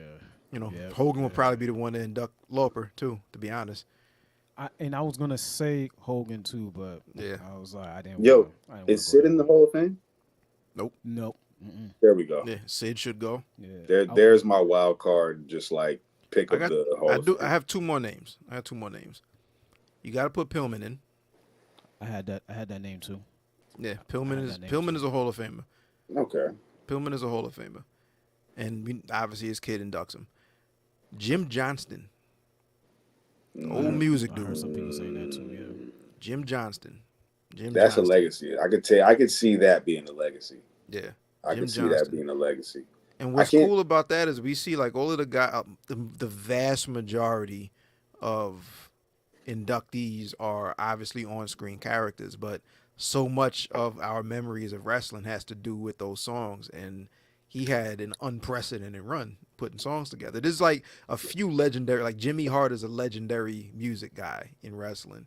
Jim Johnston, legendary music guy. Like our coming up years, a lot of those too. Jim Agreed. Johnston and Jimmy Hart. So, yeah. Is I Jimmy agree. Hart in the Hall? Yeah, he is. Jimmy Yeah. Hart is, okay. Yeah, he's in there. Yeah, but he was in because he was a manager, not because, you know. No, yeah, I his think he music went in shit. for no, I think he went in as a Yeah, manager. as a I believe, manager. yeah. But yeah, Jim Johnston should be in the Hall of Fame. Oh, word. I can't pick a celebrity. Is Snoop already in there? I believe so. Yeah. Bring him in. Nah, you let know me- what? let You me- have R-Truth try to induct Snoop, and everybody knows that he's already been inducted, and have Snoop come out anyway. Fuck Pop, Hilarious. big pop, Fuck it. cheap pop, big pop. Book it. Do it. Book it. Yeah. What if our Truth gets a Hall of Fame spot? No, he is a Hall of Famer. Whenever he's done, he's a Hall of Famer. Yeah. First He ballot. absolutely is a Hall of Yeah. Famer. But another thing would be like, he just like there's so many funny opportunities to have R-Truth involved in a Hall of Fame in some sort. Like just mistakenly, induct somebody that's already been inducted, and they pan to them in the crowd. Like, bro, like Austin. Imagine R-Truth trying to induct Steve Austin in the Hall of Fame. I do you one better. It'd be him inducting John Cena into the Hall of Fame. He Yeah. should, yeah. That would be hilarious. He should be the one to walk out thinking he's the one to induct, and then somebody else walks out like, bro, you're not. Or he comes out thinking he's John Cena, and then John Cena comes out. Pop. Right? If Big pop. Punk goes through the whole long laundry list of accomplishments of Cena, and then R-Truth comes out, dog. Yo, we gonna lose it. I'm gonna be like, yes, this is the best product. I Yo, love this. I'm be boy. crying. Our Truth is the GOAT, baby. R-Truth is hilarious, me. I said it, I tweeted it, man. He is the best black talker in all across all companies, man. Nobody feels as smooth on a microphone to talk as R-Truth does, yo. Like R-Truth, he just gets over, man. Like, and the ring work can back it up too. His scissor kick might be right up there with Booker T's, yo. Yeah. Like He has a little extra spin. Facts. he got moves at like 60 something. So he's still spinning around. So it's like he flying. So R-Truth is killing it, man. R-Truth is easily, I think he's gonna have his WrestleMania moment this year, yo. I'm really looking forward to him having like that tag title match and win, hopefully, against the Judgment Day. And I think this is gonna be a dope year for R-Truth in general. Like he's having a career resurgence with this Judgment Day feud. I wouldn't be surprised if he ends up in the Hall of Fame out of nowhere or involved in the Hall of Fame segment, like we said. So Yeah, I wouldn't be mad at that. This new run that he's having is really getting him there, so I'm not mad at it at all. Yes, sir. Right. lastly, all right. Oh yeah, so nothing crazy. So we're just gonna go back to Will Ospreay. Made his return. Yeah. Well, made his debut at Revolution against Takashita. Incredible match. Then had another match here on this last Dynamite from yesterday Banger. against Kyle Fletcher. Yes, he Another did. dope ass match. And you already know what he can do. So, but he's in a new environment now, so we can just talk about it a little more. What do you think we think he should be well, we were kind of talking about it before, but like how should he be displayed? Should he be seen every week? Should he be like a special attraction? I know we're probably going to say, he's probably just going to have to adjust the TV, but what do you guys think? Look, for me, I think like the adjusting the TV thing, I think is just him being on the microphone, and he's already amazing on the mic. Also, it's just like he can't go out. I'm not gonna say he can't, but I think like it's gonna wear his body down. I think if he goes out to try to have those types of matches every week. Agreed. Yeah. You know what I mean? So, seeing as how it's probably in his best interest to not do that, just getting on the microphone, because like when he cuts a promo, he's believable. So I don't have a worry about Ospreay on a week-to-week basis, because I believe everything that he says, and I think you put him into an angle. I think the angle is going to work as long as the angle makes sense. I think he's going to perform really well in the angle. His persona is what it is. So he's a charismatic guy. He's a very likable guy. I think there's enough runway there that a couple of years from now, once the popularity and the, oh my God, we love Ospreay and can't believe he's here wears off, he's going to be an amazing heel because he's a dick. You know what I mean? So there's so much, and again, he's 30 years old. Yeah. As far as this year goes, I think what they're doing right now is exactly what you need to do. Like, there are so many people that haven't heard of Will Ospreay or had a chance to see Will Ospreay outside of maybe a clip here or a clip there or a match here or a match there, that now that you're able to just turn on the television and watch him, it's the difference between cable TV, you know what I mean, and regular episodic television, and having to go and find something. Me, I come from a DJ standpoint. If I hear something, I'm going to go and dig and try to find more. You know what I mean? I'm going to try to discover who's popping, who's next, who's up, because everybody already knows about this person and that person. So I've been well-versed in Will Ospreay, and he's probably like bell to bell the best wrestler for the last 5 years for anybody that really knows. You know what I'm saying? Yeah. But this is a lot of people. So what they're doing right now, as far as just Will, go out there and just have bangers. Let's not forget that he's still technically part of the Don Callis family. So what they're doing right now is having him run through the Don Callis family. At some point, there's going to be some kind of resentment, some kind of friction, some kind of fallout, and we see what that looks like. And that's going to carry him probably through the summer. Like his man's Fletcher that he just had the match with is his man's from the United Empire. Does the United Empire play a role? By the time we get to Forbidden Door, what kind of interaction does the United Empire guys that are still in Japan have with this? So many Mark different Davis things. is coming back. Right, Mark Davis is coming back. Yeah. Do we align them? Do they turn on him? Does he take over the Don Callis family and lead the rest of them? How does Takeshita feel about? There's so many different things that can happen there. That I think what they were going to do basically with Omega is what they're doing with Ospreay right now. With the Don Callis family, I thought that was set up for Omega to have something to go through to climb back up to the top. That's what Ospreay's doing. He's going to make his climb to the top through the Don Callis family, and then by the time we get to All In, All Out for Wembley, he's winning that title. In Wembley Stadium, he's winning the championship. He will be in the main event. He's winning the championship. So Bold statement, my man. Bold statement on that one. I expect a big deal because it is going to be Wembley. But to win the AEW World Championship, I can't call look, it. it's tough to say, and I really can't call it, right? I can't know. call it, but I just think that in his first year, while he's still amazingly popular, like he had the loudest reaction or one of the loudest reactions at last year's All In, but that's before he was a member of regular storylines. Yes. So if you have an interesting storyline for him to go to and a way for him, again, to climb through the Don Callis family and whatever else happens between then and now and make his way to the world title picture. Put it this way. If it's not the world title, he'll be in a title situation.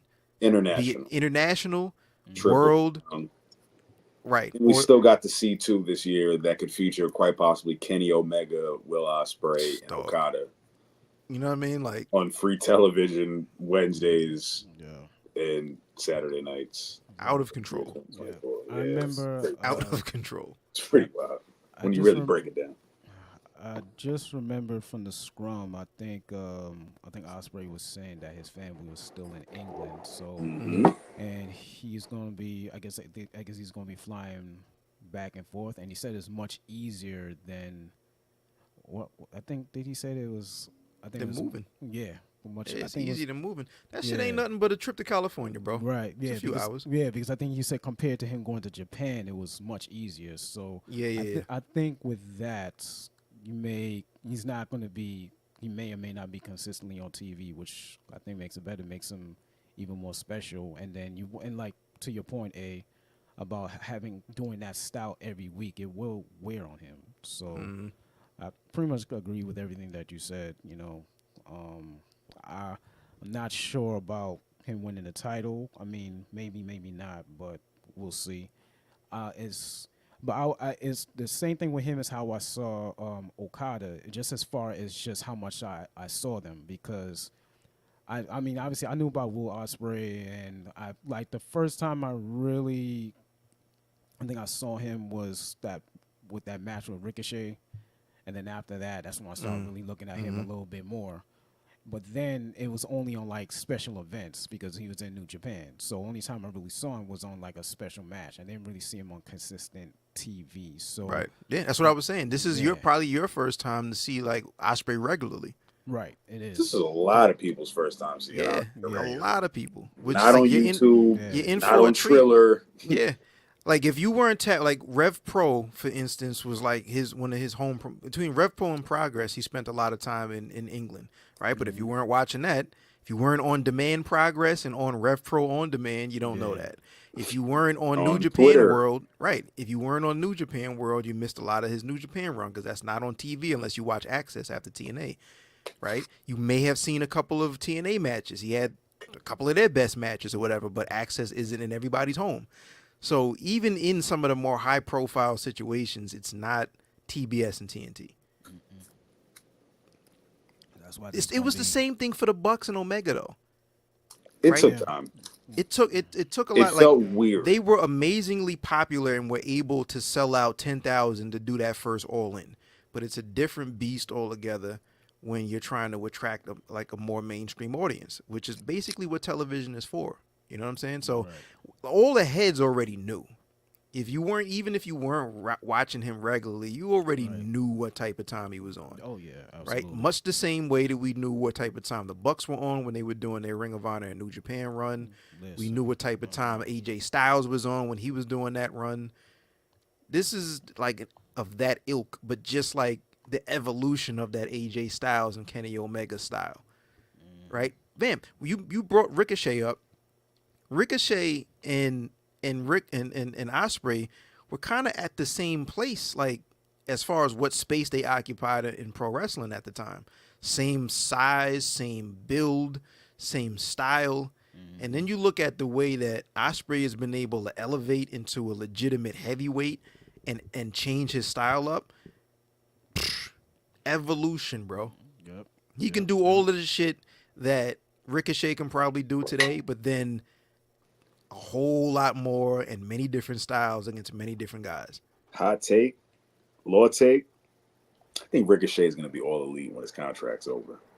I think he's going to see the fun that's going on. And yeah, his girl is his ring announcer. But I think Ricochet is going to get to a point where he's like, yo, I'm mad young. I'm injury free. I'm in the best shape. I can do this shit. Like, I'm out of here, yo. I'm jumping ship. I'm about to go have an Ali run. I'm going back to the Indies. I've got more cachet. That's what I think the Ricochet's run out would of here. be. But that's what I think the run would be first. I think Like, Ricochet's out of here. I think if Ricochet becomes a free agent, And not I'm to not cut sure. you off, I only thought about that thought when I saw him pop on Raw. I'm like, where the fuck has he been? Yeah, but again, like I don't think he's an immediate pickup for anybody. He's an immediate booking, right, for TNA, much like Ali was, or a New Japan run, much like fucking Nemeth was. Ali is so fit for this X division. Yo, I love him. I watched Impact, yo, and I was like, He was just at House of Glory the other day, wrestling wrestling Saban. he was, because they're feuding right now. Exactly. Saban and Ali brought that TNA feud over to House of Glory the other day. Ali is just having a run, man. Santana wrestled Penta at that Who's House also of a Glory free show. agent, by the way. Mike Santana's a free agent. That broke like an hour before I went on the air on Monday. Mike Santana is a free agent. He is going to be in the Impact Zone, killing it in no time, bro. He's going to TNA. He's going to do his indie run, and he's going to TNA. If where else is he going to go that he's not going to get lost in the shuffle? AEW is off the table. If he goes to WWE, I'm sorry to say, but like, what's he going to do? NXT? Yeah, I was just about to say He could be the man in NXT, bro. That main event scene needs it. Yeah. Ron and I watch this program, bro. Like, okay, I'll take your word for it. I wouldn't mind Mike Santana popping up, new name, rebrand, and he's the man over there, just like the new Latino Heat. Like, he's the guy in NXT. I know I sound like the NXT caper every time I'd be like, yo, this guy needs to go to NXT. It's just because big fish, small pond, it just accentuates them a little bit better than what they're currently doing or have been doing. As much as I enjoy NXT, they do need that main event guy because I like The Tony roster's D'Angelo, stacked. but The roster is stacked, bro. But that main event scene, they need that guy. They need that person. Spinning wheel. Other than Mello or Ilya or Trick. Like, they need somebody else because I love Tony D'Angelo, but he's not credible. He's not enough. for me as yet. Yeah. So enough yet. And then after that, they're going to force Dijak on us. Right. His contract's over in June, though. So unless he resigns, March, April, May. I June. think this is going to be. Yeah, it might be questionable. Yeah. He's going to be in the fold. And then after that, who else is believable? You know, we can't do Baron Corbin again. Braun Breaker's going to SmackDown with I was titles. about to say, yeah. That's You why I can't need somebody recycle. else. They're even making comment in promos like, "Yo, all we have in the scene is Trick, Mello, Ilya, Trick, Mello, Ilya." Yeah, like that's it. It's we just that all know trifecta, this. So it's yeah. like we So need some new blood. Yeah, so that's why I think anybody at this point right now, I think will add a little, I guess, as you say, like a jolt in the shoulder, I guess, just to get some more eyes on it. And like Sean you said, Spears, I'm here for it. I'm Why here not for Rick? the perfect Why thing. is Ricochet down there? no, No, he was on was he on? I think he was on SmackDown, right? he's been there Or it was previous. either Raw or SmackDown. He would say, "Yo, I need to get my chance," and I think he was trying to go against trying to go for the IC belt because he finally popped up on TV. Yes, that was when the thought came into my head. Like, this guy needs to go to All Elite, or he needs to get out of here soon. But like, I mean, Ricochet in NXT makes sense, no? I give you that. I'll take that. Like, Yeah. he never won the world title. He's been North American champion. I can see Ricochet going to NXT, Yeah, like the Good Brothers having a resurgence. You know, shout to the team, hey yo. Good Brothers in NXT. Yeah, They went about back. to be NXT tag champs, yo. Yeah, they went back Wow. last week or the week before, I believe. No, Yeah, the week before. Yeah. the Wolf Dogs they just beat Chase U to retain, and now the Good Brothers are next. And I think this is the end for Wolf Dogs because Baron Corbin's got to go to SmackDown eventually. He's got to start on SmackDown, and Baron Corbin is probably going to turn into the jealous, partner. Like, yo, you about to leave me? And that's about to split. And Good Brothers about to just, they saying fuck this AJ shit. Like, we about to just get back in our bag and win gold. Like, we're not about to sit here and cry about you, my dude. Like, Yeah. do your thing. Yeah, So, kind of saw, yeah. Good Brothers is in their bag on NXT Weekly, so I think they're going to dominate the tag division. The tag division there needs it. So, yeah, I'm very emphatic for people going to NXT more than not, especially because it's the developmental and it's green. It's still doing better ratings than the other indie shows that are out right now. You're on weekly television. You've got Triple H, Shawn Michaels at your leisure, William Regal. You're only going to get better. And because the cachet and size and look you have, you'll probably be in the main event. And I'm speaking about Santana. Speaking about William Regal, he was actually featured. He actually made his debut back to NXT because his son and his crew, with the No Quarter Catch crew, they won the what's the cup? The Heritage Cup. The Heritage Cup. I'm here for the Heritage Cup. I wasn't a believer at first, but now I'm like, nah, Noam Dar won me over, and I'm like, all right, I'm rocking with this Heritage Cup. That came over from NXT UK, which was one of my favorite joints. Noam Dar pretty much resurgence. He brought that back, and now that he's lost it, he's going through his own like fucking crisis of, yo, there's no NXT UK, I don't have the Heritage Cup, like what the fuck am I doing right now? But I like Noam Dar's character because he has a group. But the no catch, catch crew like that, Charlie Dempsey, Drew Gulak, like that's a good crew right there. NXT cooking. No man. Catch Crew is the name that Pete Dunne and Tyler Bates should have had instead of New Catch Republic. Yeah, it's a lot of catches. No Catch Crew sounds kind of fly. Yes, and they all fly. Like when you watch them wrestle, it's Drew Gulak. He had a pay-per-view match with Bryan Danielson. Come on. Gulak's one of my guys. So, you know what I mean? All right, man. I might tune in on Tuesday. NXT is getting a bad rap right now because of the repetitive main event scene and the new characters and greenness of some of these like women that they feature because they feature mad women. But once you take that aside, it's like it's actually pretty refreshing fucking television right here. Like, especially in the WWE universe. Yeah, for me, the only thing I like my turned off has always been like the little vignettes. You gotta get people over. Those skits and those vignettes. Yeah, sure. you just learned. It's more than what Wednesday's doing sometimes. I don't like it. I don't like it. Just real quick, Dawson's Creek. And NXT did 600. They did 654,000 views this week, up from, and last week they did 570,000. So they're still I think because of Regal. Maybe. There's nothing making people have to go to NXT right now unless you already know. That's the right. Yeah, it's not. Yeah, exactly. I think that's what you it know. is. You know. As someone who watches Ron, you know the vibes. Like, There's been a couple of times where as someone who doesn't watch, once I start to see a little bit of conversation happening, I tune in. I'll make sure to at least watch an episode to see what's happening, right? Like Trick and Mello. Once Mello turned on Trick, I tuned in that following show. Yeah. Like, all right, what's going on? What's Mello gonna say? Blah blah blah. I bought that jacket that he came out in, and haven't wore it yet. Fly shit on me. Gotta wear that to Mania. Nah, I'm not wearing that outside. I might wear it on the pod. I can't go down the street. It should like the. Anyway, so I was about to say something crazy. Yeah. Let's keep it moving. Oh, keep it moving.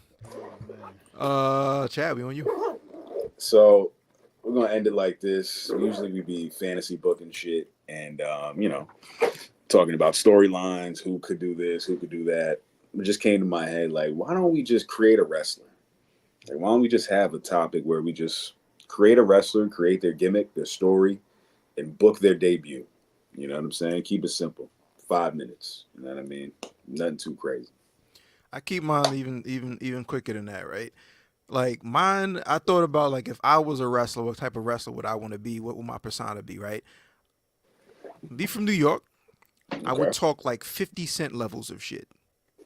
You know what I mean? But I would be Out the mud, kind of. But super, super technical in every type of major style, right? So I'd come up on the New York indie scene, little House of Glory, training over there, whatever. But I would specifically want to go into the biggest 3 markets outside of America and dominate there before I do my all elite run, right? Okay. I would go over to England and I would learn that catch as catch can and master that, spend like 3-4 years over there, learn all the submission wrestling, learn how to chain wrestle and dominate over there in Rev Pro and dominate over there in Progress, right? And whatever else is happening in the English scene. Because like, I've realized that that's my favorite style of wrestling, by the way. It's like a lot of those European dudes are beating the shit out of each other. And then they broke. Exactly. And then they put your leg behind your neck, all that kind of like. So I would do that first. I would go to Mexico to learn Lucha Libre, but how to defend Lucha Libre. Like, I'm not jumping and flipping off of too much. Right. But I would want to learn, like, first of all, the Mexican submission style, like a Hechicero does and Angelico. He's got that Lucha Libre submission style. But I would want to learn when somebody jumps, an interesting way to catch him and how to defend it and maneuver and blah, blah, blah. So I would go down to Mexico 3 years, 4 years or whatever and learn down there. So that's 8 years of my career so far. Okay. I would spend another 4 years in Japan to learn that strong style and fighting spirit and adrenaline and all of that. I would spend 12 years seasoned in these markets, winning world championships and all kind of things in all of these markets so that all of the heads know exactly who the fuck I am. Who you are. Right? I'm super technically sound, but I'm talking amazing levels of shit. So it's not like I mentioned Dean Malenko earlier, where people think that the technical wrestling and all these guys are just boring, have no personality. I'm talking amazing shit. And I debut in AEW. My angle to start would be something like I maybe it's too easy to say I'd go for like the Rainmaker type of thing where I come out and debut and just bust whoever the top dude's ass is. I think instead of doing something like that, I would call out who is known for being like your toughest guy or your best guy, your technical guy, title or no title. I'm calling you out. And I want to like I'm probably not going to go over in that first match, but I want to have a match that opens up everybody's eyes. Like Ospreay's match just opened up eyes for people that weren't tapped into Ospreay. Who is this guy and how did he just have that type of match with the guy that we've been following for years? Right? And then just let me get over. And then you can put me in any type of situation. You can hand a microphone and I can hold my own against whoever you think is the best. And you can ring the bell and I hold my own against whoever you think is the best. You got the baldy in the beard? Trademark? Absolutely. But cool though, like real cool. You know what I'm saying? I'm coming out in like actual Are you gear. doing a singlet though? What you doing? Nah, so like I'm definitely not wearing trunks. Like, nah, this man the singlet is great. Nah. I'm definitely not wearing trunks, bro. I'm coming out in like the damn, what's your man like boxer shorts? You know what I'm saying? Like the doing boxer, Logan Paulish, but not the long joints, like Tyson, right? I'm coming out in like black, not the butter beans. Nah. Those are crazy. You got the bark gun? Out here looking like My man wear Rocky the bar- Rocky Balboa with the drain under the breast. My man wear the bro for all. Nah, I can't do that. I can't do that. That's bad news. You know what I mean? But like, I definitely would make sure that my fists are taped up, like on some Taz shit. Okay. You know what I'm saying? Like, I'd come out like real low frills on the gear. I might come out with like the towel, just black shit, maybe like a little signature. I would so Minoru Suzuki. I would update like a Suzuki where they just have like the initial signature on the trunks, but it would be boxes. Okay. Like I ain't coming out. You don't need to see too much thigh. Like that's too much thigh. Mad thigh meat. Mad thigh. You don't need that much thigh. Hella thigh. You know what I mean? Like singlet I can't do. Like that shit look weird. Like a onesie. I ain't doing that. I ain't doing the onesie. But yeah, I come out. I have the fly jackets. Like my jacket game would be popping. I come out to some 50. I queued up some 50. I come out to I'm on that bullshit. you know what I mean? Some mixtape 50. I'm back on that bullshit. Okay. Yeah. I come out to like some Come to mixtape pop the 50. crowd, scared of white people. You know what I mean? Like I need, we keep it really, When really, we get to New when you in York. the East Coast, you gonna have a crowd, but when you get to like the Midwest, they're just like, oh my god. Hey, but then the bell rings. Then the bell rings. You know what I mean? Put me up in there with somebody who's hucking corn, bro. We can get busy. Put me in there with Jack Swagger. Ankle lock central, bro. Ankle lock palooza. You feel me? This is a joke, son. This is a joke. Ankle lock That's a good palooza, one. but yeah. That's a good. I like Yeah. that. It's I like basically the evolution of technical wrestling from a New York point of view. Fly. That's fly Uh-huh. shit. Ron, what you got, man? Mad Sergio Tashini shit, you know what I mean? Sergio Tashini Gotta box, have you know fly what I mean? tracksuits when we get to the ring, you know what I mean? Word up. Ron, what you got? All right, so I'm actually a big fan of like the Bourne trilogy, like that assassin shit. Love that type of stuff. So I would definitely love to see I definitely made a character like that. I already made like his story or whatever. Not exactly like him, but I say the guy's an ex-Marine, did his time, he got out, and he didn't know what to do with himself. So he found this crew, which is like the best in the world at like just wrestling. Period. Team Like, Angle. yeah, kind of like that. Like The this. Navy SEALs of wrestling. Yeah, something like that. Like they just really dope at what they do. They know shit that nobody else knows. So they bring this guy in by the name. His name is Alex Quinn. And Man got the name. My boy That'll get over over. writing. That'll get over. you get Alex Quinn, and it's like maybe 5 or 6 of them, and they're all like assassins at being technicians in the ring, like super technicians. They know moves that nobody else knows, like a million, like the million, Bunch of Malenkos. a bunch of Malenkos put together. So you got this crew, and you put in the assassins, and you put them all out into the world. Like you got one go to Japan, you got one go to Africa, one go to South America.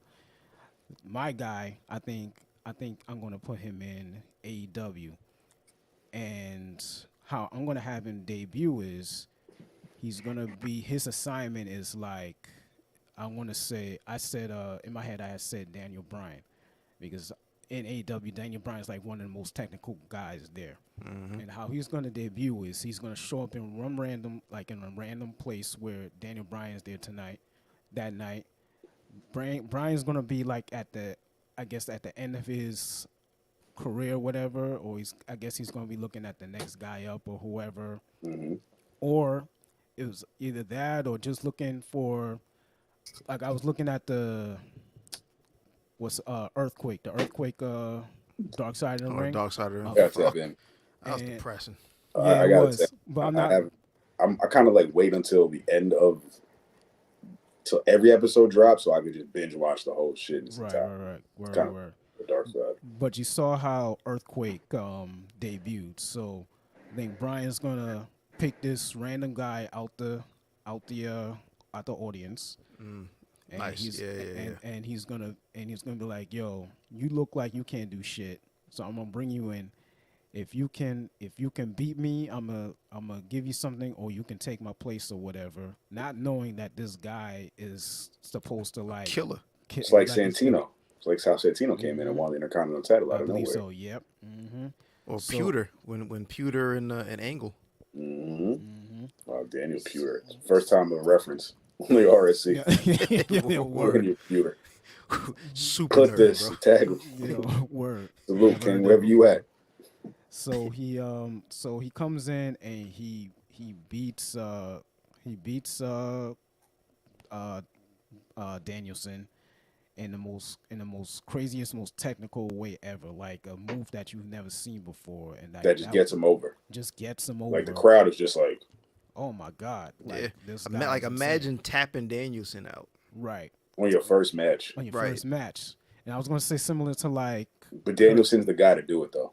right, Exactly. and that's why I picked Danielson, because like that's the guy right now. And I was like, if he was in New Japan, I would say like Zack Sabre Jr. or something yeah. like that. But yo, imagine like the respect you get from the Blackpool Combat Club if you tap Danielson out. Right. Like immediately, I'm sure they're gonna still want to test you, but you That's immediately the first feud, damn near. Yeah, but you immediately get respect from Claudio and from Mox.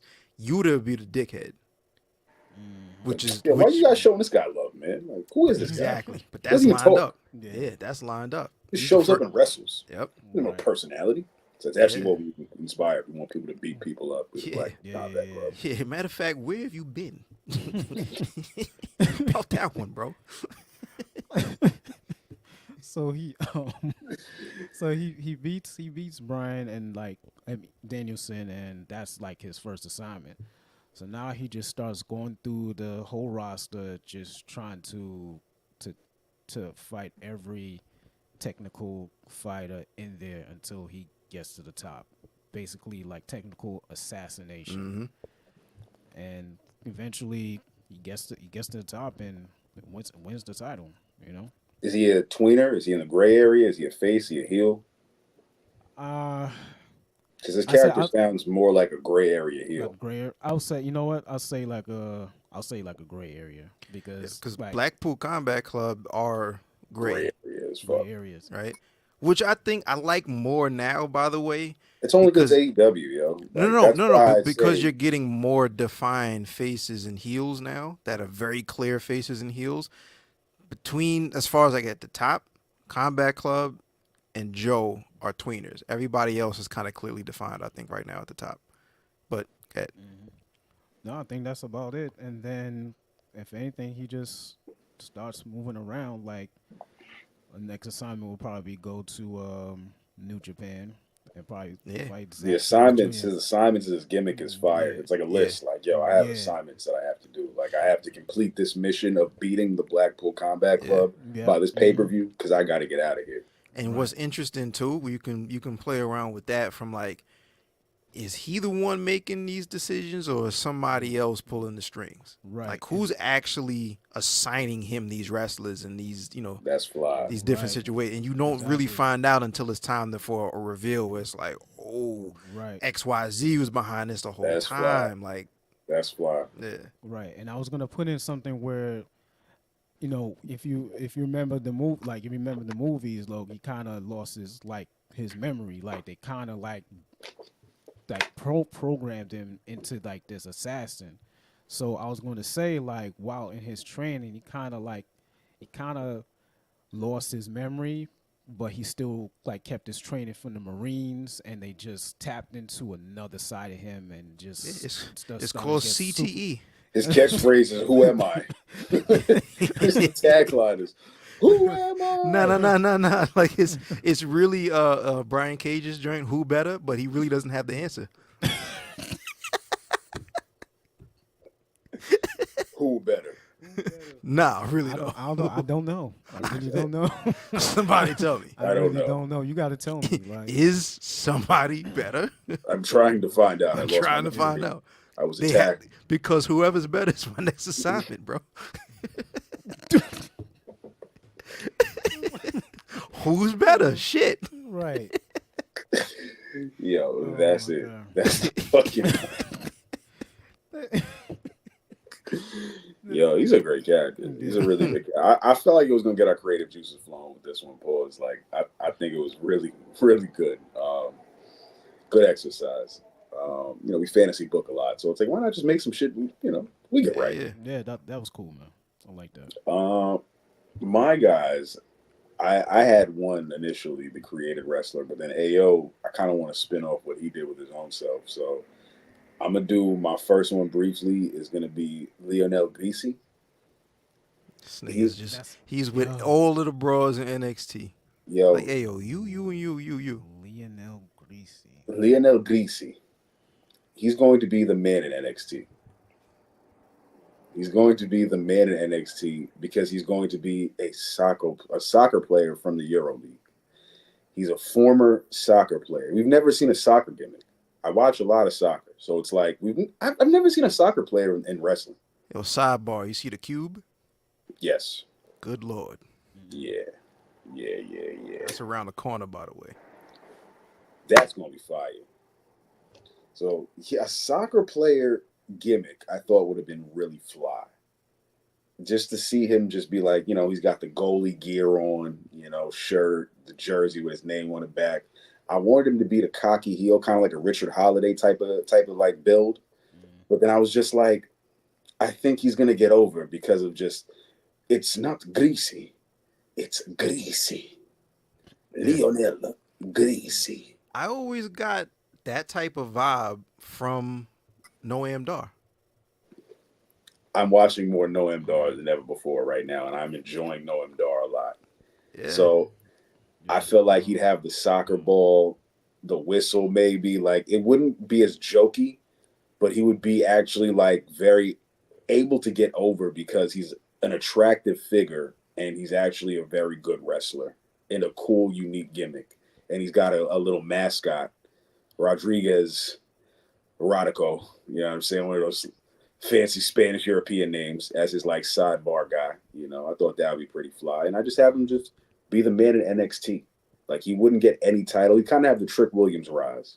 He'd go through the ranks, and then eventually his first win, he's going to jump out the gate and say, I'm going after the NXT title. And then he's going to build his ranks and go and win the NXT title. That's Lionel Greasy. Greasy. But as far as myself, I think I was going to take, it's funny, I wanted to go the New Japan route. I would start that. I would be the first black world heavyweight champion, the New Japan heavyweight champion, or one of the only black heavyweight champions in New Japan. A little bit of trivia. Who was the first IWGP Intercontinental, New Japan Intercontinental champ? Let me just say Tanahashi. Nope. I'm not even going to guess. I couldn't even tell you. Ron Simmons. MVP. Really? That's a fact. Wow. He did win that in the late 2000s. He did MVP. win that. When he got, yep. Interesting. Okay. So that is kind of the emphasis on more of, I actually wouldn't mind being the man over here in this country, taking over.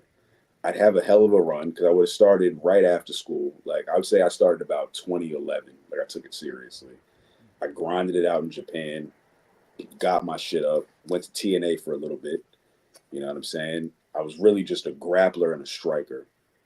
I had TNA kind of on lock for a little bit, and then I went to Ring of Honor, and I really got my shit off.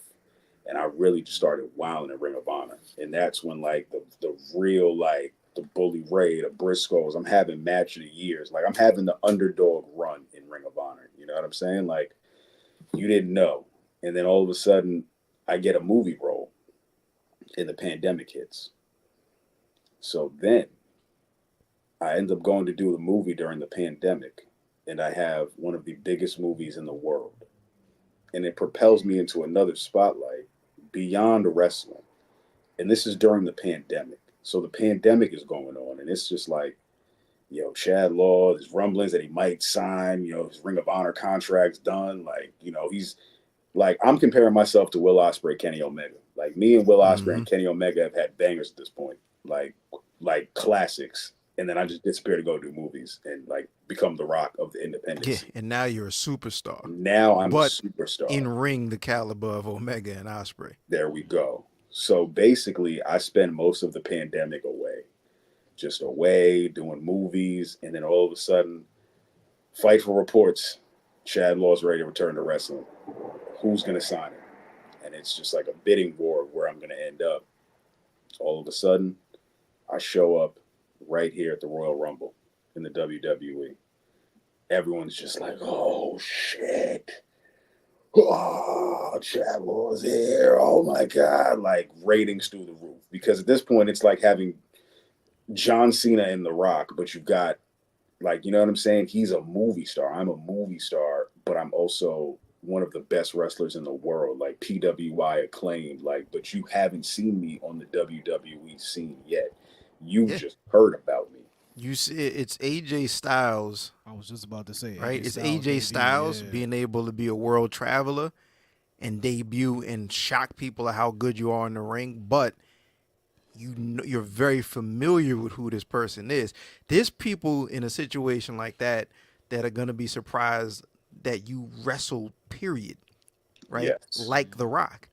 There are people that don't know The Rock as a wrestler because they know him as an actor, and it's like, hold on. The Rock is in WrestleMania this year? It's like, The Rock came from WrestleMania in WWE?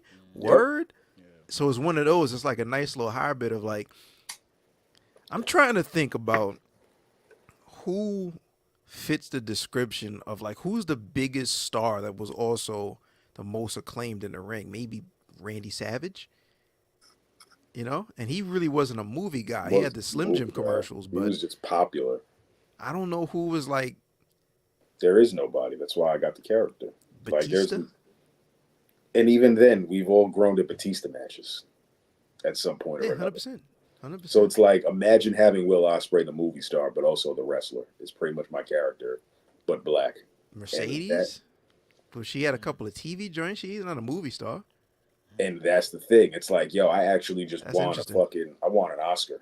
But I'm also like one of the best independent wrestlers in the world. And I've never went to WWE at this point. The pandemic hit and I caught a big break and went out through the roof.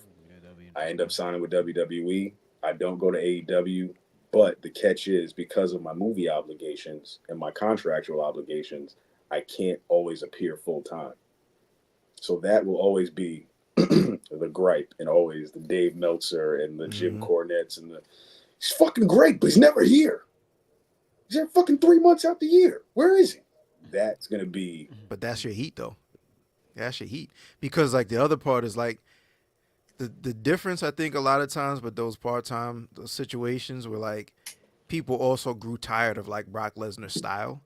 But if you're in there putting legit bangers on, people are just clamoring for when is he going to come back? Like, Christmas happens once a year, but people still look forward to it. Right.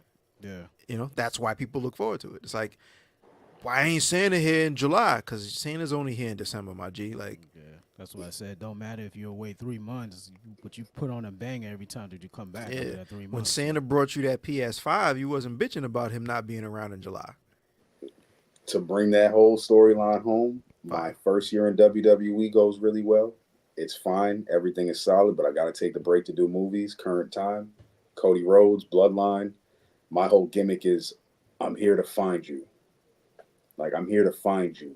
You know what I mean? Like, I'm going to find you. And people are just like, what does he mean by this? Like, yeah, he's a great personality, charismatic, and talk. Like, he's killing it, but he just keeps saying, I'm here to find you. And he's like, are you talking about the world title? Like, do you want Roman Reigns? Or you don't seem to be going in the direction. You're having banger matches with Bobby Lashley on pay-per-view. Yes, I confidently booked myself against Bobby Lashley on a pay-per-view. Hey, I'm with it. Black wrestlers. Black wrestlers. You know what I'm saying? I said, yo, I got a banger with Bobby Lashley, and that's actually the last match that I took before hiatus to throw people the fuck off.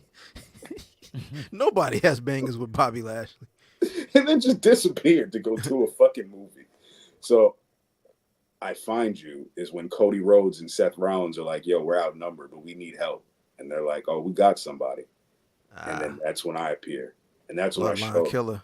The goosebumps show up, and that's when it's just like goosebumps, and then it just goes stare down with The Rock, and it's like, I found you. And it's like, yo, you got two of the biggest movie stars of all time. Now watch this guy out wrestle The Rock. Watch him wrestle circles around Dwayne. That's what it is. Yo, facts. Yo, was that a fucking banger of a character? That's pretty good. That was dope. That's pretty good. There's a hell of a lot of things that gotta go. Like that Oscar award-winning box office is an interesting twist on being the best in the world coming to the E. You feel me? Like, and it's like, Because you think about how much commitment it takes to be the best at one thing. To get to that level of being really good, you got to dedicate everything to it. So if you're able to actually do that in two different worlds and then bring them shits together, that's kind of special. why didn't you go to AEW? I just don't like the way that Tony Khan handles his wrestlers that might appear like myself. I Fightful don't think Insiders reports. I don't think I will go to WWE until I want to make my last run. Like until I'm ready to do maybe one or two more contracts, like AJ Styles. Okay. When I'm winding down, but I'm still good enough to demand top money. You can get a good contract, legacy act, Hall of Fame, all that shit. All I need is like you figure to cement my run as not only the best of all time, but the greatest of all time. I would do that WWE run so I can get a Mania main event here or there. All I need is 3 years on top or close to the top or something like that in WWE.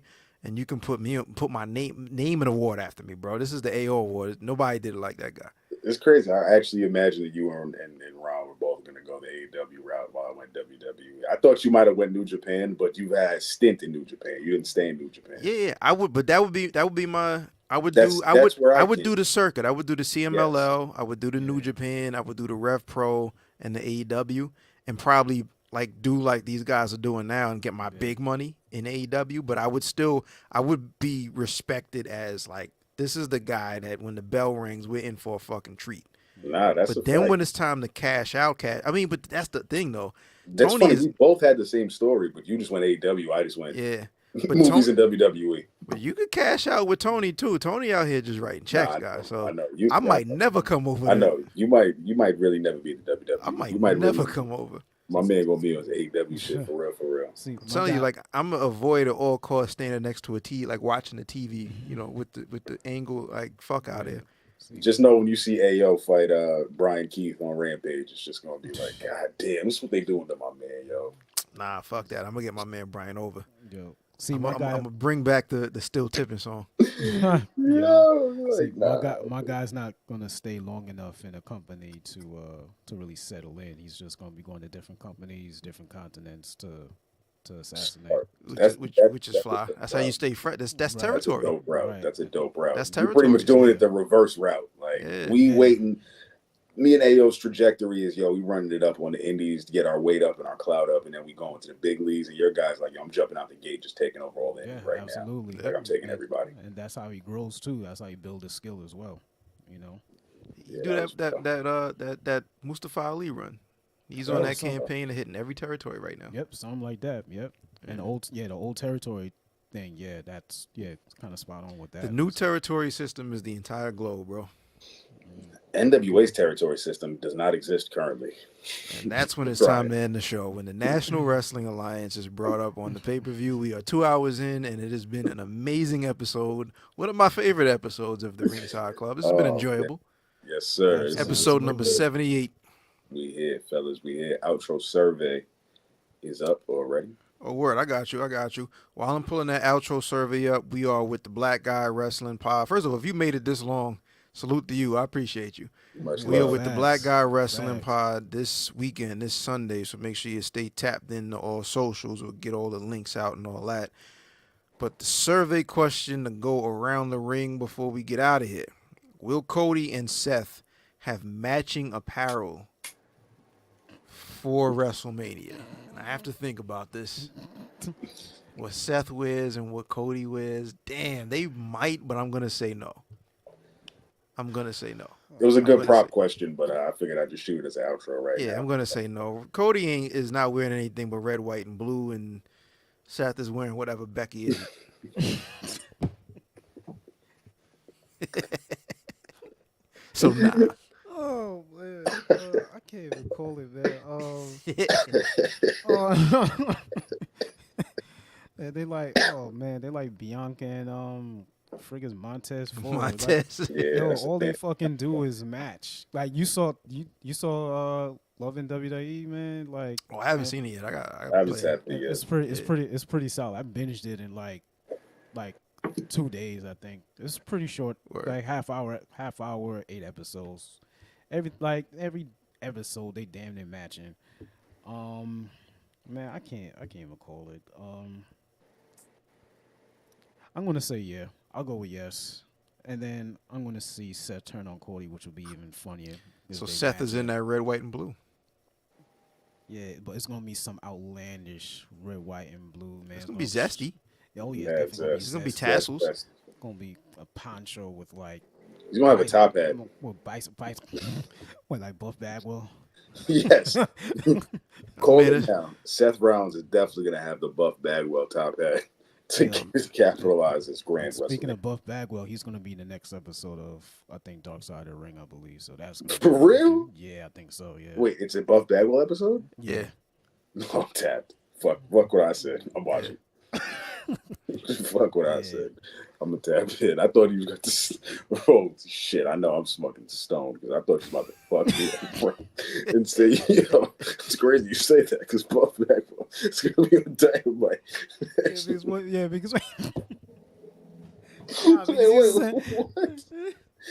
because you said Oh my God. you said the hat, so that reminded me of the Buff Yo, Bagwell hat. son, It's either that or Cat in the Hat. Like, Bro, I thought she was about to finish that. Speaking of, Buff Bagwell's gonna be on Dynamite. no. Buff Bagwell's got to finish his story, bro. Imagine that graphic. Buff Bagwell is all elite. That's sick. Oh no. Holy shit! Yeah, I'm definitely glad you just said what you said, Ron. Oh no. The My hat. brain went totally left. for Oh that no, 2 not seconds. at all. Oh no. Chill. Outro question. Fantasy book Buff Bagwell in Ring of Honor.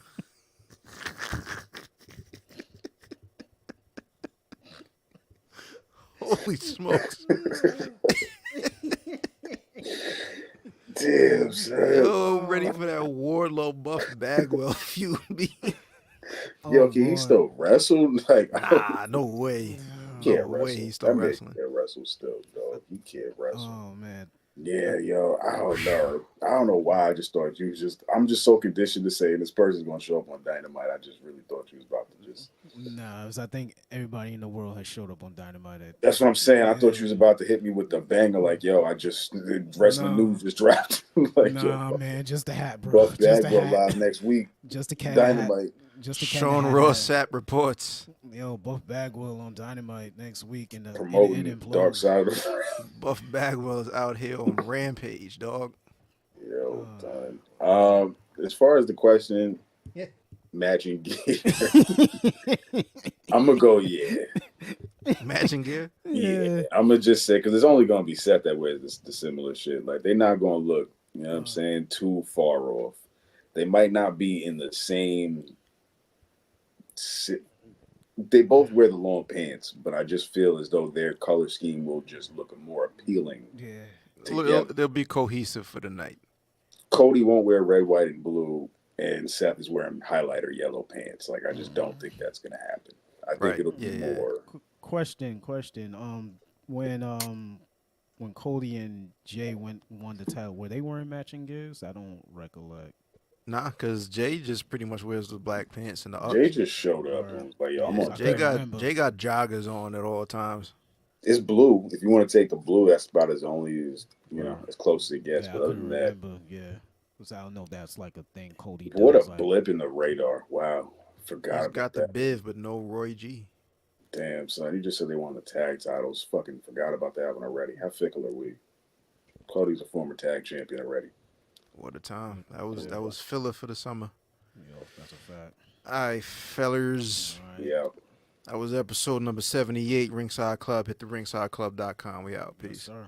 Peace. Holla.